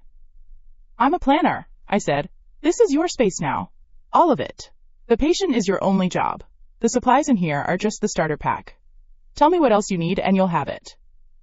That was how you recruit. Not with promises or speeches. You show them a better reality. You give them a purpose. and the perfect tools to fulfill it. While Maya went to work, I headed back up to the main living area. The other two nurses were huddled on a couch, looking lost. And over by the kitchen I saw them, Tom and Sarah, the two parasites. They were staring at the new arrivals with a hungry, calculating look in their eyes. The instant they saw me, they scurried over. Tom put on his most pathetic, "I'm a reasonable guy," face. It was a face I wanted to introduce to a brick. "Alex, man," he started, his voice a low whine. "It's great you're helping people, really. But you brought more mouths to feed. Don't you think you should talk to us first? We're a team, right? We should make these decisions together." I just stared at him. The sheer audacity. This from the guy who was, 10 days ago, living on scraps I threw on the floor of a sweltering warehouse. He thought he had a vote. Cute. Before I could tell him exactly where he could shove his opinion, Maya came up from the medbay. She had a list. "Alex," she said, completely ignoring the two clowns next to me. "She's stable. But I need to operate soon. I need O-negative blood, at least 4 units. And a full spectrum of 4th-gen antibiotics. Cefepime or meropenem if you have it." Without hesitation, I walked to a specific storage closet, tapped a code into a keypad, and pulled out a medical-grade cooler. Inside, nestled in cold packs, were 8 units of O-negative blood. I then went to another cabinet and produced several boxes of hospital-grade meropenem. I handed them to Maya. Her eyes widened again. This was a treasure you couldn't buy with gold anymore. It was the price of life. It was at that moment that Sarah, the queen of bad decisions, decided to make her move. She stepped in front of Maya, a fake, sisterly smile plastered on her face. "Hi, I'm Sarah," she cooed. "It must be so scary out there. We're all in this together. Alex can be a little intense. But don't worry, we'll look out for you. If you need anything, you can talk to us."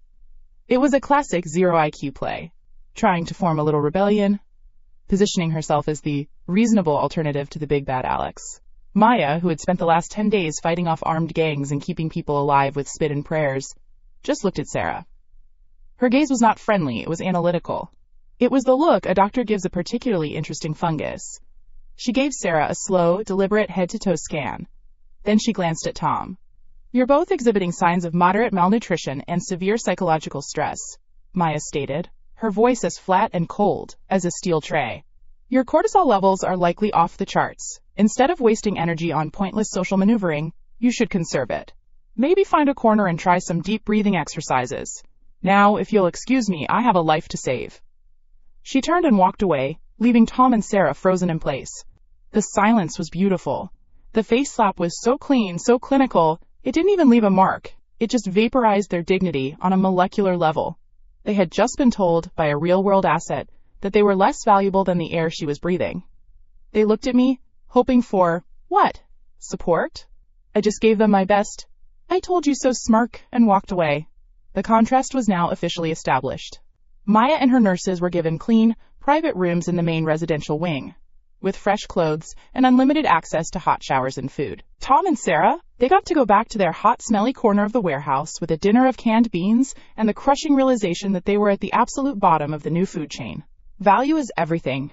They had none. Over the next few hours, I worked with Maya's input. "The air filtration is good," she'd said, "but we can make it better." So I retrieved the medical-grade HEPA and carbon filter arrays I had stockpiled, and we spent an hour upgrading the entire compound's HVAC system. It could now theoretically filter out airborne pathogens, volcanic ash, and probably bad vibes. I also started clearing a space next to the operating room. My plan for a small personal lab was getting a major upgrade. With a surgeon on staff, a proper biochemistry and diagnostics lab was no longer a luxury, it was a necessity. As I was reviewing the schematics on a tablet, one of the news feeds I had running on a nearby monitor flickered. Most stations were dead, but a few automated emergency broadcast systems were still kicking. A haggard-looking scientist from Caltech was on screen, a looping recording that was probably the last message he ever sent. Multiple catastrophic eruptions along the entire Pacific Ring of Fire have been confirmed. Yellowstone, Toba, the Kamchatka Peninsula. It's a cascading failure. The volume of ash and sulfur dioxide entering the stratosphere is unprecedented. We are no longer talking about a volcanic winter. We are talking about a full-on global-scale extinction event. The sun will be obscured for years, possibly decades. God help us all. The screen went to static. Outside, the sky, which had been a hazy gray for days, was beginning to shift to a sickening, jaundiced yellow. The beginning of the end of the world as we knew it. Phase 2 was arriving right on schedule. A scream tore through the relative quiet of the hangar. Not a scream of terror, but of recognition. I spun around. It was one of the younger nurses, the one named Amy I finally remembered. She was staring at me, her face pale, her whole body shaking. Maya and the other nurse were trying to calm her down. "It's you," she stammered, pointing a trembling finger at me. "I knew I recognized you, but I didn't. I couldn't believe it. You're Alex Mercer." I didn't react. My name wasn't a secret. "So what?" I said. She took a ragged breath, her eyes wide, with a desperate, terrifying hope. "I used to work part-time at the clinic near the downtown tech park. I know your sister. Chloe Mercer. The patient down there. That's not her. That's her roommate, Jessica." My blood went cold. I knew that. But this girl didn't know I knew. "I saw Chloe the day before it all went to hell," Amy cried, tears streaming down her face. "Her project car broke down.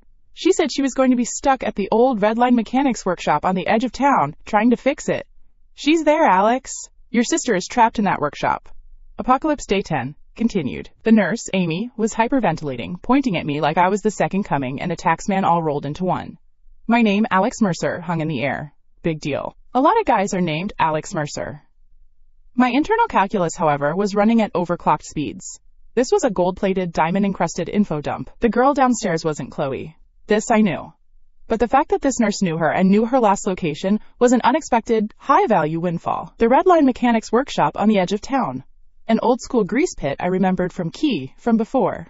It was a place my gearhead stepsister would consider a 5-star resort. "Okay," I said, my voice cutting through Amy's panic attack. Useful. Go help Maya. Don't die." I turned without a second glance. Command and delegation. That's how you run a crew. You don't hold hands and sing campfire songs. Tom, the human-shaped pile of uselessness, chose this exact moment to try and reinsert himself into the conversation. "Who's Chloe, man? What's going on? You can't just run off." I didn't even slow down. "Watch me," I tossed over my shoulder as I strode towards the main vehicle bay. I grabbed a fresh rifle from a weapons locker, slammed a magazine into it, and slung it over my shoulder. Threw on a tactical vest loaded with spare ammo and a sidearm. The 3 nurses watched me with wide, fearful eyes. Tom and Sarah watched me with a mix of impotent rage and envy. Perfect. Let them stew. I climbed into one of the other Conquer RVs, a beast identical to the one I'd used to pick up Maya's team. The engine roared to life with a low growl that vibrated through the concrete floor. It was a sound that said, "The world might be ending, but I have a V8. The drive through the city was like watching a movie on fast forward. The jaundiced yellow sky was darkening, turning into a bruised, ugly purple-gray. People, the few still out, were scurrying like rats, their faces turned upwards with a new kind of terror. The heat was gone, replaced by an unsettling, premature twilight. This was it, the main event was starting. Red Line Mechanics was in an industrial wasteland that was already decaying long before the apocalypse gave it a final push. The building was a big, corrugated metal box, surrounded by a chain-link fence and a graveyard of rusted-out cars. It looked dead. But I knew better. My stepsister, Chloe, was a paranoid little gremlin with an engineering degree and a deep distrust of the human race. This place wasn't empty. It was a fortress of improvised death. I parked the Conqueror a block away and approached on foot, my senses on high alert. The front gate was slightly ajar. A classic, come on in invitation from someone who definitely doesn't want you to come on in. Amateur hour. I scanned the ground inside the gate. Bingo. A patch of dirt was too clean, too smooth. A pressure plate. I picked up a busted alternator from a nearby junk pile and tossed it. It landed with a heavy thud. For a second, nothing happened. Then a steel engine block, suspended by a winch system, came crashing down from the workshop's roof right where my head would have been. It hit the concrete with a boom that echoed through the empty street. Cute. Grade school stuff. I slipped inside, moving along the wall. The main workshop floor was a maze of half-disassembled cars, tool chests, and hydraulic lifts. In the center, a massive diesel generator, the size of a small car, was humming quietly. The source of power. My target.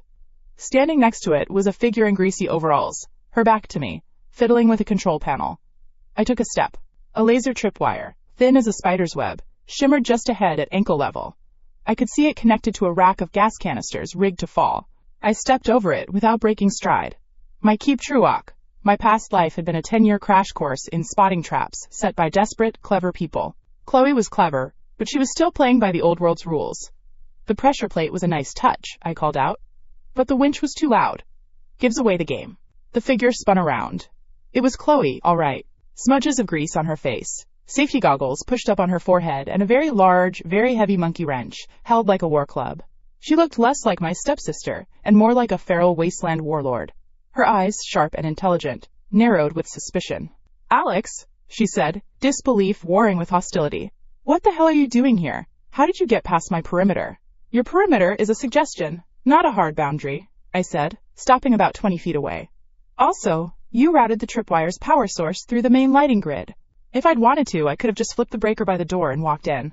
I pointed towards the main circuit box on the far wall. Her eyes flickered to the box, then back to me. The wrench in her hand lowered an inch. Dismay. She'd been caught in a technical flaw. For a genius like Chloe, that was a more effective blow than any punch. This was the face slap she understood. A purely intellectual beatdown. "The world's ending, in case you missed the memo," I continued, my tone flat. "The sky is about to start raining ash, and the temperature is dropping off a cliff. This tin can of a workshop is going to be a walk-in freezer by morning. You're coming with me." "Coming with you?" she scoffed, regaining some of her spiky attitude. "To where? Back to Dad's McMansion to sit on your hands and wait to die? No thanks. I have a plan. I have power." She patted the giant generator. "I'm self-sufficient." I almost laughed. Self-sufficient. She had a few days of fuel, maybe a week. She had no long-term food, no filtered water, no security beyond a few clever traps. She was a genius living on a ticking clock.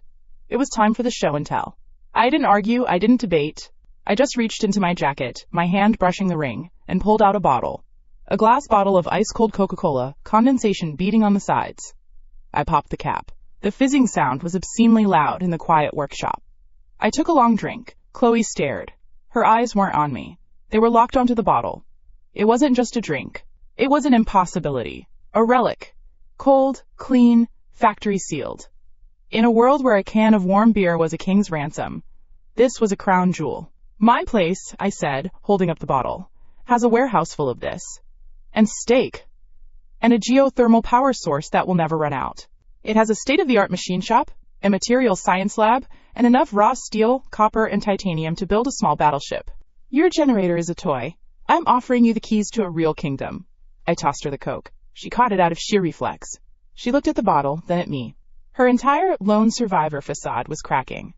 The hard logic of the situation was undeniable. Wrench versus unlimited resources. It wasn't a fair fight.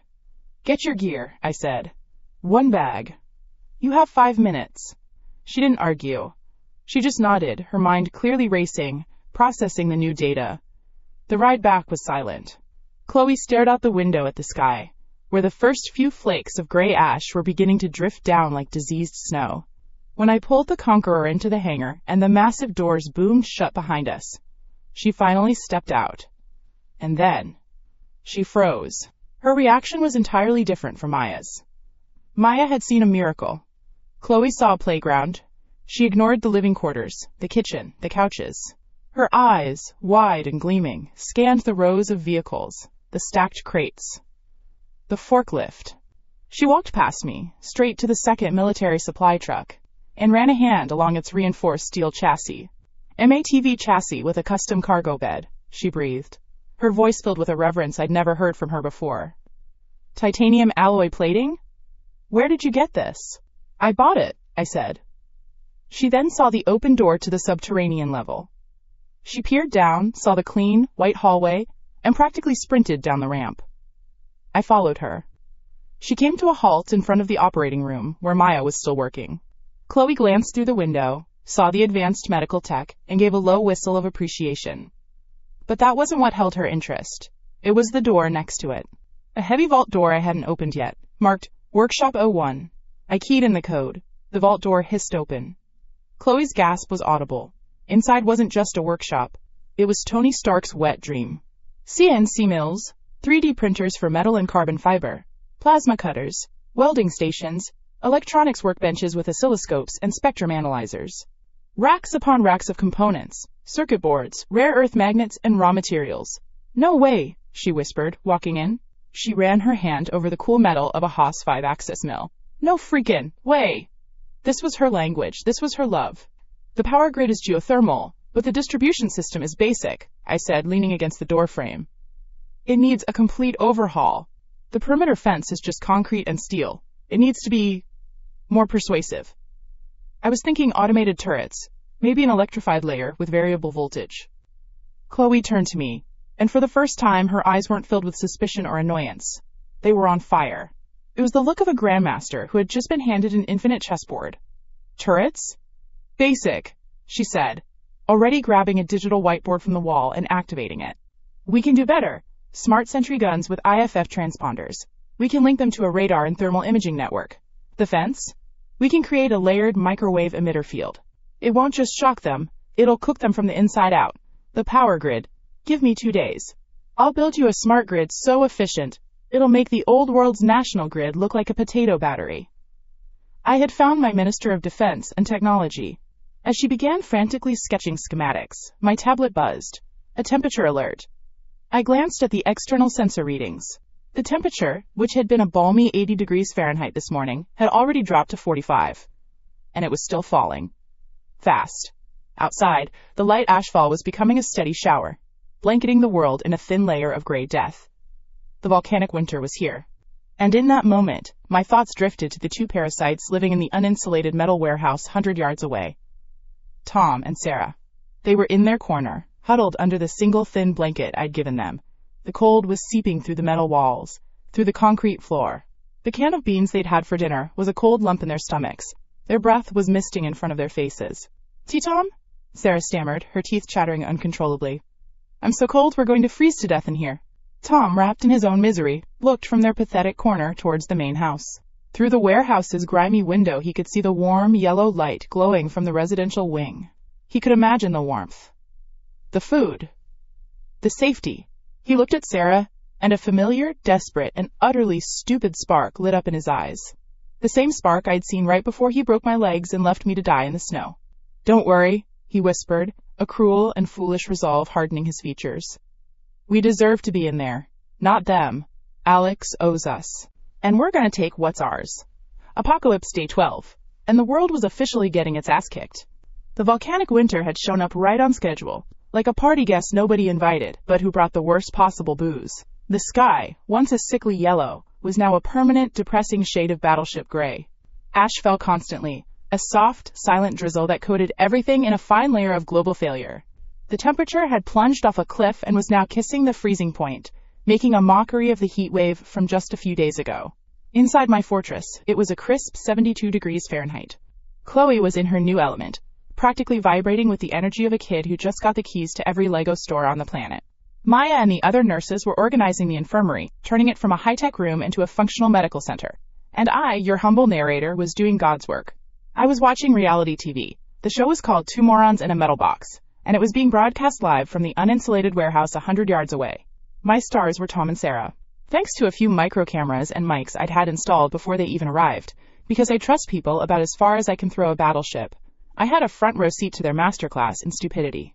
"I can't feel my F fingers, Tom," Sarah whined, her voice a thin, chattering whisper. They were huddled together under one pathetic wool blanket, their breath coming out in thick white clouds. The inside of the warehouse was probably only a few degrees warmer than the outside. Sucks to suck. Tom, bless his pea-sized brain, was trying to be the alpha male. "We can't stay here. This is a death trap. He's torturing us." Ding, ding, ding. We have a winner, I thought, taking a sip of perfectly brewed coffee from a mug that was, in fact, warm. "What are we going to do?" Sarah sobbed. "He has all the guns, all the food." Tom's eyes, even on the grainy night vision feed, glinted with a familiar, idiotic cunning. It was the, "I have an idea that's going to get us both killed" look. I leaned forward, thoroughly entertained. "He's not alone anymore," Tom whispered, like he was revealing a state secret. "He brought back that doctor, Maya, and those other nurses. And that greasy chick with the wrench." He meant Chloe. Close enough. "He needs them, especially the doctor. What's he going to do if one of them gets sick? He's a planner. He wouldn't risk his doctor." Oh, this was going to be good. I could feel it. "We wait until he's busy," Tom continued, his voice full of self-important resolve. "I'll sneak over, grab the doctor. We bring her back here. Then we make our demands. He gives us the main house, the food, the control, or his precious medic gets it. He'll have no choice." I almost choked on my coffee, not from shock, but from laughter. The sheer, unadulterated 200-proof stupidity of the plan was a thing of beauty. It was a plan conceived by someone who thought chess was a game about who could eat the most pieces the fastest. He was trying to take a hostage inside a fortress from the guy who owns the fortress. He was threatening a pawn to the king, not realizing the king has a button that can vaporize the whole board. Sarah, a follower to the bitter end, nodded enthusiastically. You're right. He needs her. He won't risk her. It's the perfect plan. I set my coffee mug down. Show's over, folks. Time for the season finale. I stood up, stretched, and walked over to the workshop, where Chloe was already knee-deep in schematics, a soldering iron in one hand and a half-eaten protein bar in the other. Field trip, I said. Bring your new toy. Chloe's eyes lit up. She pointed to a wicked-looking device on her workbench. It was basically a 3-foot-long carbon fiber rod with a cattle prod's business end on one side and a pistol grip on the other. A high-voltage persuader. Elegant in its brutality. Fully charged, she said with a grin. Variable output from unpleasant tingle to flash fry a bowl. Let's start with unpleasant tingle and see how the day goes, I replied. The heavy steel door of the warehouse screeched open. The sudden blast of cold air from outside was nothing compared to the chill that fell over Tom and Sarah when they saw us. I stood in the doorway, silhouetted against the dim lights of the main compound. Beside me, Chloe held her taser stick casually, like it was a walking cane. Tom scrambled to his feet, trying to look tough. Alex, what the hell? You can't just barge in here. I didn't say a word. I just raised the tablet in my hand and tapped the screen. On the grimy, corrugated metal wall behind them, a projector I'd mounted on the ceiling flickered to life. The image was a bit grainy, in stark black and white from the infrared camera, but the audio was crystal clear. Grab the doctor. We bring her back here. Then we make our demands. You'll have no choice. Tom's video self was speaking. He and Sarah stared at the wall, their faces going through a rapid-fire sequence of confusion, dawning horror, and finally, pure, unadulterated terror. The color drained from their faces so fast they looked like they'd been dipped in bleach. Sarah let out a sound like a leaky balloon and sank to the floor. Tom just stood there, mouth open, looking from the video of his genius plan to me, then to the very pointy, very electric stick in Chloe's hand. That, I said, my voice calm and low, was, without a doubt, the stupidest fucking plan I have ever heard in my 2 lifetimes. You were going to take a hostage. Inside my house, to gain leverage. Over me. I let the words hang in the freezing air. The sheer audacity is almost impressive. Almost. I nodded to Chloe. She stepped forward. Tom flinched back. Don't move, Chloe said, her voice devoid of any emotion. It was the voice of an engineer diagnosing a faulty machine. This will be easier if you don't struggle. She walked past the paralyzed Tom and went straight to Sarah, who was now just a whimpering ball on the floor. Chloe efficiently snapped a device around her neck. It looked like a heavy-duty dog collar, made of black polymer with a small, blinking LED on the side. Sarah was too scared to even resist. Then, Chloe turned to Tom. He backed away. Stay away from me. You can't do this. Chloe sighed, the sound of a professional being inconvenienced by an amateur. I can set this to flash fry a bull, you know. Tom froze. He stood ramrod straight as Chloe fitted the second collar around his neck. It clicked shut with a sound of absolute finality. I walked further into the warehouse, stepping into their pathetic little nest. Let's get a few things straight. The guest arrangement is now officially terminated. You are no longer people. You are property. You are tools. You will refer to me as sir or boss. You will do exactly as you are told, when you are told. I held up my tablet again, showing a new app interface. It had 2 icons labeled Asset 1 and Asset 2. Each had a slider bar marked from 1 to 10. These collars are connected to this tablet. Level 1 is a mild shock, just to get your attention. Level 10 will make you crap your pants and forget your own name. Any questions? There were no questions. Only the chattering of teeth and wide, terrified eyes. Good, I said. Chloe, set their daily ration dispenser. Chloe tapped a few commands into a wall-mounted console I'd had her install earlier. A slot in the wall clanked open, and 2 nutrient paste packets, the kind of stuff they feed to deep-sea astronauts, plopped onto the concrete floor. It was nutritionally complete, and about as appetizing as caulking compound. Your food? I said, pointing at the packets. Enjoy. I turned and walked out, Chloe right behind me. We left them in the dark, cold warehouse, wearing the collars of animals, with their 5-star perfect plan playing on a loop on the wall. The master-slave dynamic wasn't just established, it was notarized and etched in stone. An hour later, the three of us, me, Maya, and Chloe, were sitting in the warm, brightly lit dining area. The contrast was so thick you could cut it with a knife. On the table was seared ahi tuna with a soy ginger glaze, garlic roasted asparagus, and saffron rice. All from my endless spatial stash.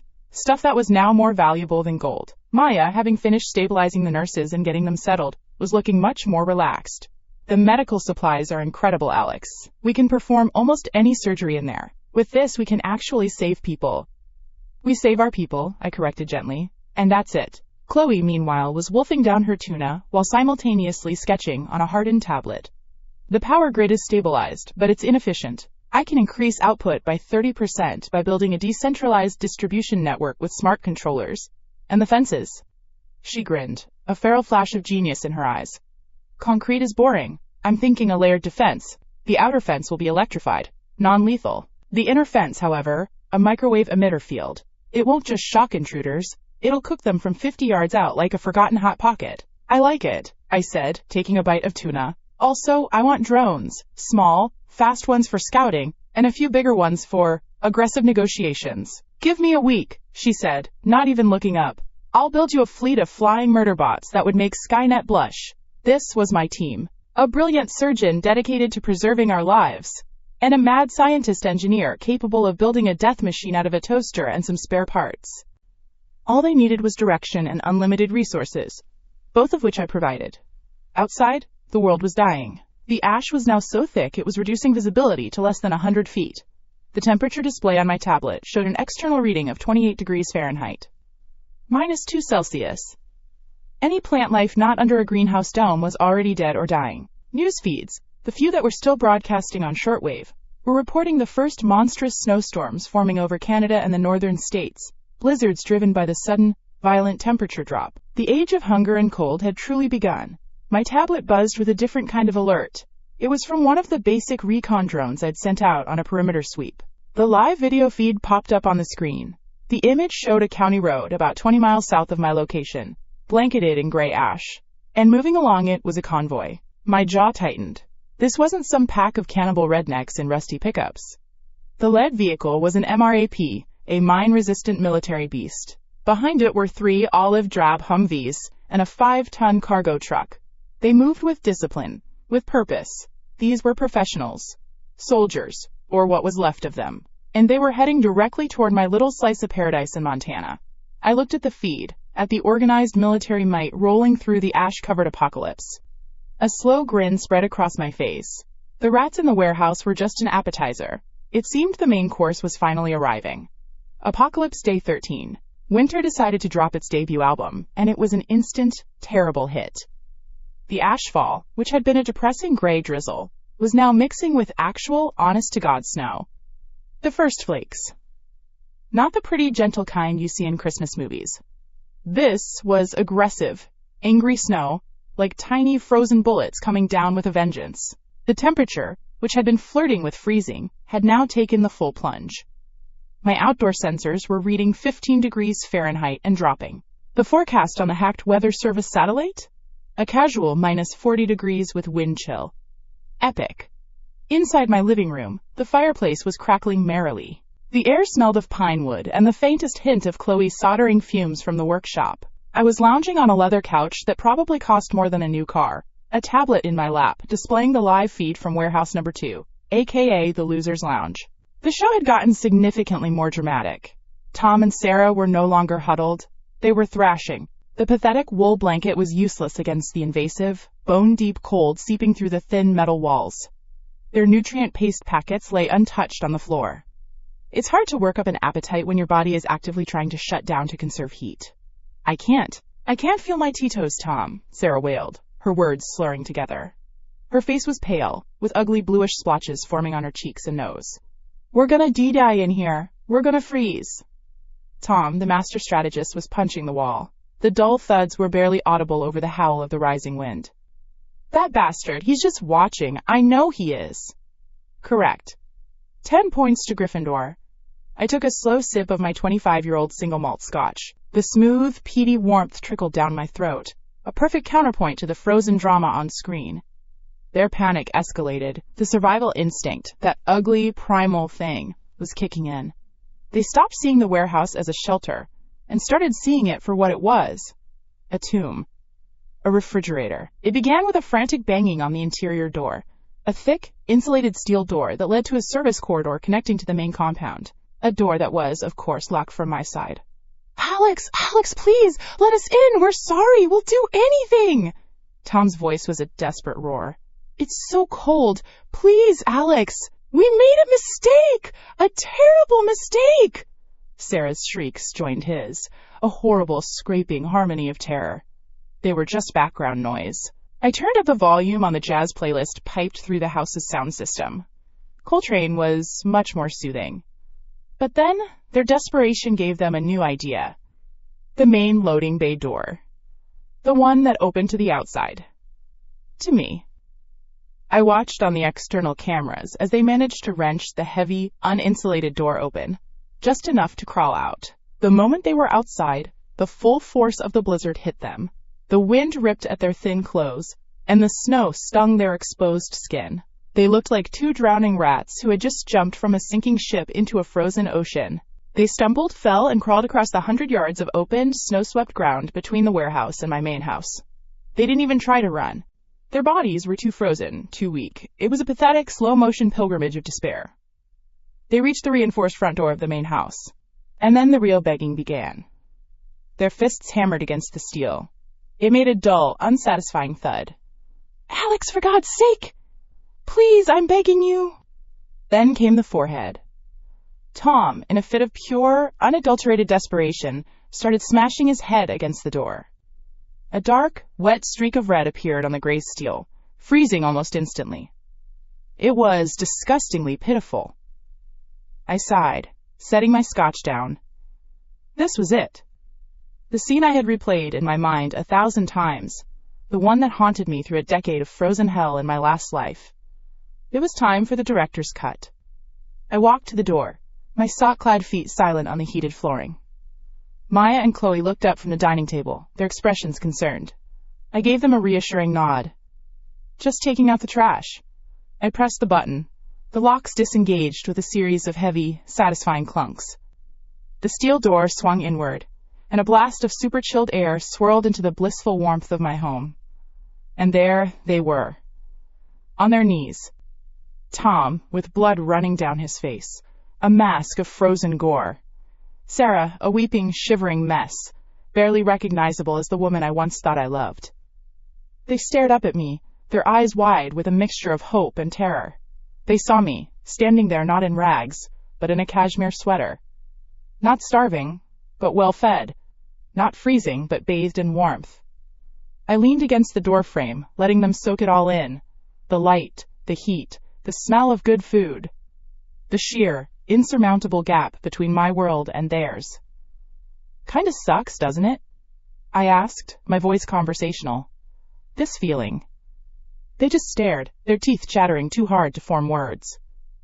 The cold, I clarified, gesturing vaguely at the raging blizzard behind them. The kind that doesn't just chill your skin, but seeps right into your soul. The kind that makes you think you'll never be warm again. And the desperation. That's the real kicker, isn't it? Knowing that safety, warmth, and life are right there. I pointed a thumb over my shoulder into the house. Just a few feet away, but you can't have it. Because the person you trusted most in the world just slammed the door in your face. Recognition flickered in their frozen eyes. Not just of the situation, but of my words. The memory. Their act. This is it, I continued, my voice dropping into a low, predatory calm. This is the moment. My legs are fine this time. I'm not the one with a shattered shin bone, watching you two walk into the warm light, leaving me to die. The roles are reversed. Funny how life, or in this case, a second life, works. Sarah finally found her voice. A pathetic, whimpering squeak. We're sorry. Alex, we're so sorry.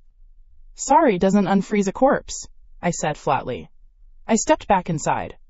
For a heart-stopping second, they thought I was letting them in. They started to crawl forward. But I wasn't done. I reached just inside the door and picked up something I'd placed there earlier. A heavy, black revolver. A .357 Magnum. I tossed it onto the snow-dusted welcome mat between them. It landed with a soft thud.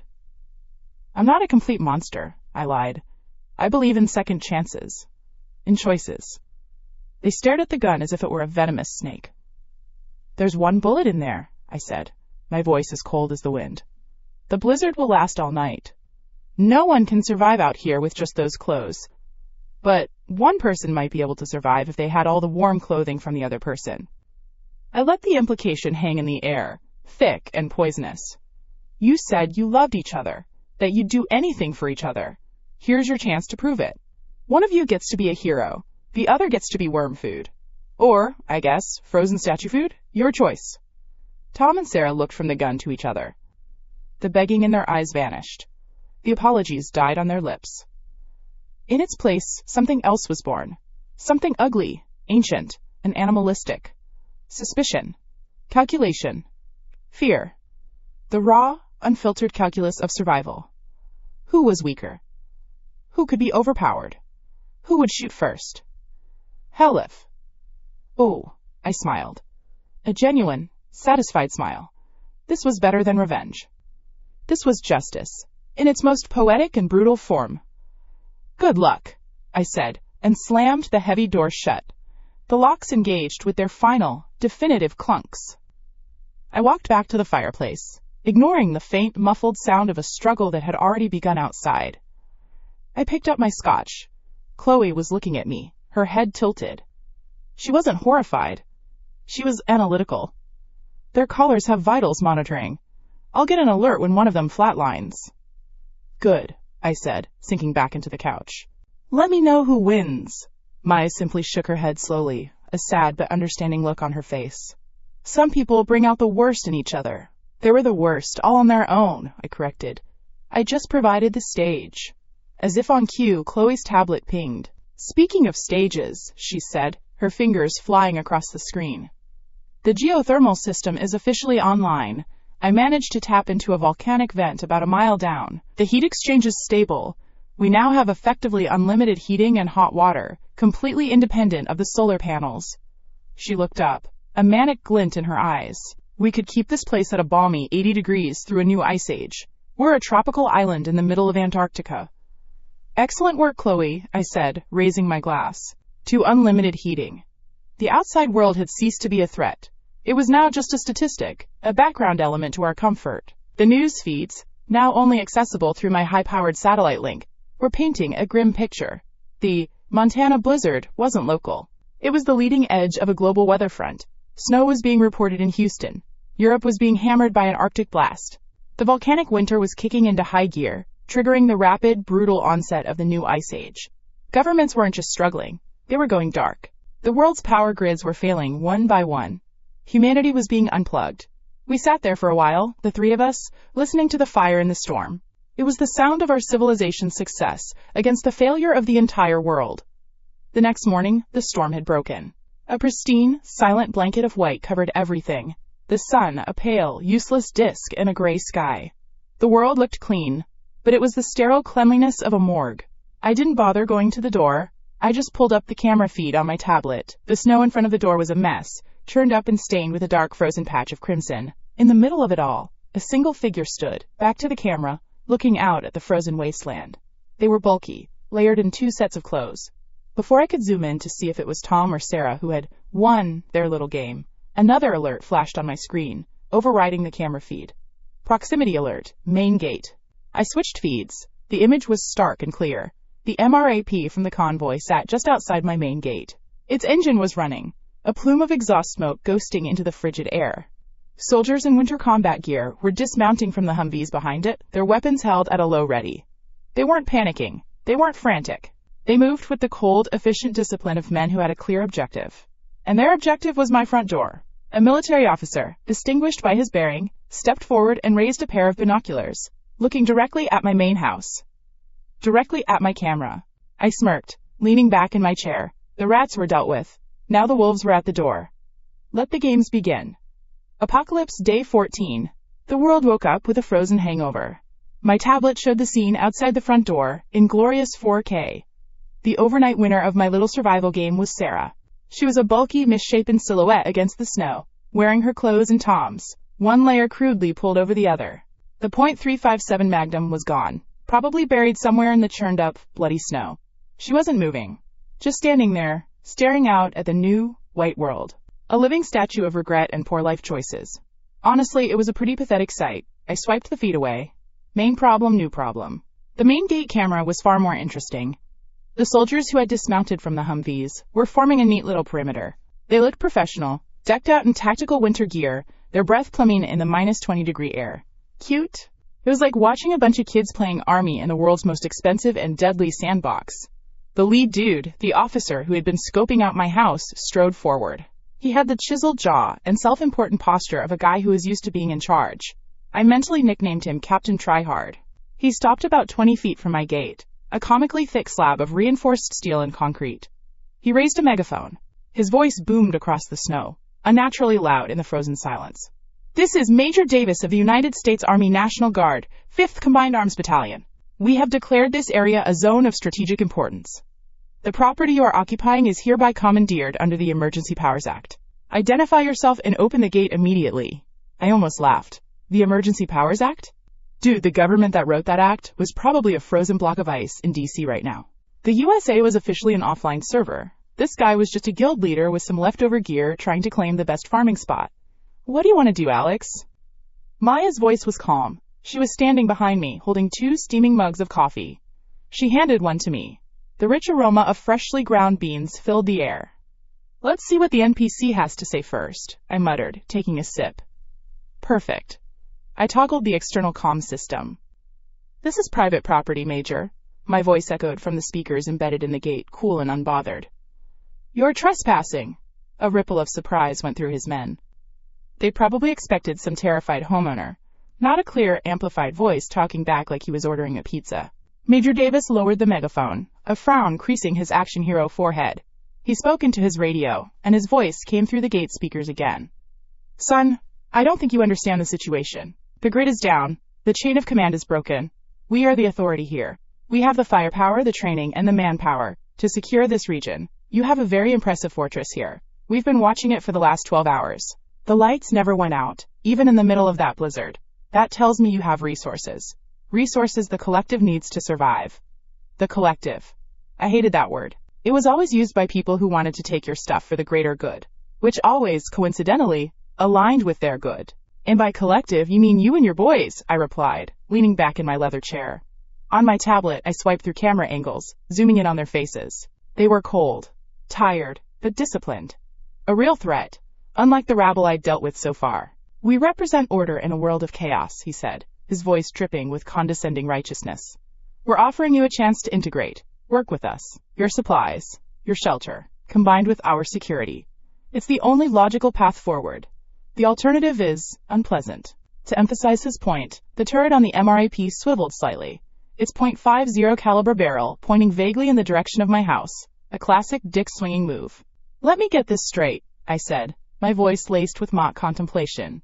"You want me to open my doors, hand over my supplies, and trust that a bunch of armed strangers who showed up on my doorstep won't just put a bullet in my head and take everything? Sounds like a fantastic deal. Where do I sign up?" Chloe snorted from her workstation across the room. "He's got a point, Major Moron. His logic is flawless." The Major's face tightened. The facade of the reasonable commander was slipping.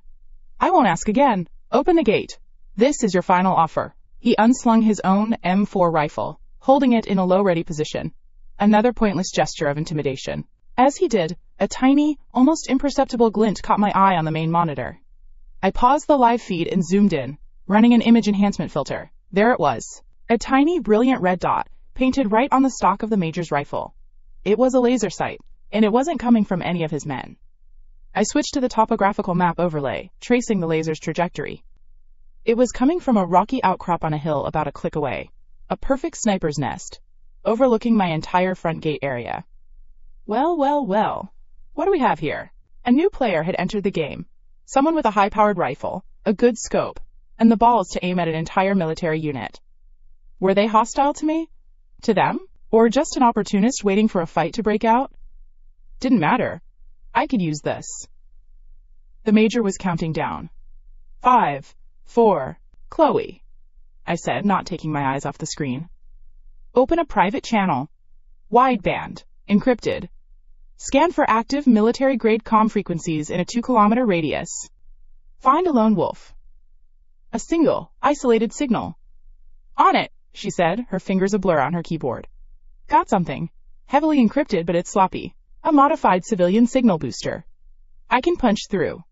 You'll have about 10 seconds before they realize they've been hacked. What do you want to say? This was it. The ultimate flex. Major Davis was at 3. His men tensed, raising their weapons. Patch me through, I commanded. A faint crackle filled my headset. I leaned forward, my voice low and calm, speaking into my own microphone. To the shooter on the ridge. You have a nice shot. But you're aiming at the wrong part. Don't cause a panic, I want to send a message. Silence on the other end. No response. But the laser dot didn't waver. They were listening. Position 3 o'clock, I stated, my voice like ice. Range approximately 1,200 meters. Your target is the M4 rifle in the Major's hands. Not the Major. The rifle. Disable it. You have 1 shot. Do it now. Outside, Major Davis's mouth opened to say, 2. He never got there. There was no loud crack of a gunshot echoing through the valley. The distance and the thick, cold air swallowed most of it. There was only a sudden, violent thwack. Major Davis's M4 didn't just get knocked away.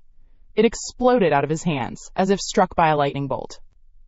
The stock splintered into a dozen pieces, the scope flew off in one direction, and the main body of the rifle was sent spinning through the air, landing in a snowbank a good 15 feet away. It was a beautiful, masterful display of kinetic energy transfer. The Major stared at his hands, which were numb and tingling, a look of pure, unadulterated shock on his face. His soldiers, who had been ready for a firefight, froze. They looked from their commander's empty hands to the ruined rifle in the snow, then looked around wildly, trying to pinpoint where the shot came from. They had no idea. Absolute, dead silence descended upon the scene. The only sound was the wind whistling around the corners of my fortress. The power dynamic hadn't just shifted. It had been completely upended and curb-stomped. Their MRAP and their numbers meant nothing. They were a big, slow target, and my house, or an ally of my house, had a ghost out there that could reach out and touch them from over a kilometer away without them ever seeing it coming. I let them stew in that silence for a solid 30 seconds.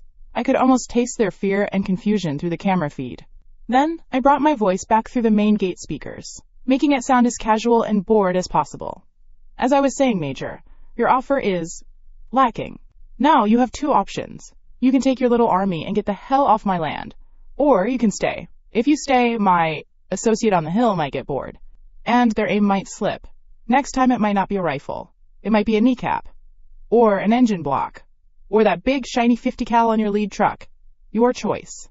Major Davis was pale. His bravado was gone, replaced by the cold, hard calculation of a soldier who realized he'd walked into a trap. He wasn't dealing with a prepper in a bunker. He was dealing with a warlord in a fortress. He stared up at the hills, then back at my impenetrable gate. He knew he was outmatched. He didn't need the megaphone this time. He practically spat his words into his radio. This isn't over. We will be back. It was a weak threat, and we both knew it. I'll be waiting, I replied cheerily. Don't forget to write. With a series of clipped, angry orders, the soldiers scrambled back into their vehicles. They didn't do it with the crisp discipline they'd shown earlier. They did it with haste, constantly scanning the hills, their body language screaming that they wanted out of the kill zone. The MRAP and Humvees performed a clumsy 3-point turn on the narrow road and sped away, leaving only tire tracks and a cloud of exhaust in the pristine snow. Game, set, and match. I leaned back, a wide grin spreading across my face. Okay, Chloe said, spinning around in her chair, a wild look in her eyes. That was a Chad move of epic proportions. The sniper's signal went dark the second the shot was fired. They're good. They know about signal discipline. Good is an understatement, I said. That was a 1 in a million shot. The skill required, the cold-blooded nerve. I want them. That's a real asset.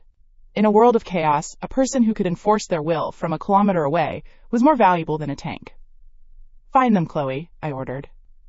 That modified signal booster can't have a huge range. They must be using it to try and pick up old radio chatter or something.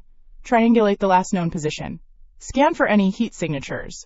Any signs of a camp, anything that doesn't belong on that ridge. I want to know who my mysterious guardian angel is. Already on it, boss, she replied, her keyboard clattering to life. The 3D map of the surrounding terrain appeared on her main monitor, with concentric circles pulsing out from the sniper's nest. I'll find this ghost for you.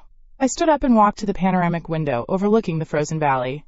The world was dead, but I had never felt more alive. The pathetic drama with Tom and Sarah was a closed chapter. The first organized threat had been neutralized with humiliating ease. And now, there was a new piece on the board. A potential queen for my chessboard. Isabella, the ex-military sniper, abandoned by her unit. My memories of her from the last life were hazy. Just whispers of a legendary lone wolf who terrorized gangs and warlords alike. It had to be her. And now, I had a chance to recruit her before anyone else. The house was warm. The coffee was hot. My team was loyal and brilliant. Outside, the wolves were licking their wounds, and a new, powerful ally was waiting to be found. This apocalypse was turning out to be way more fun the second time around.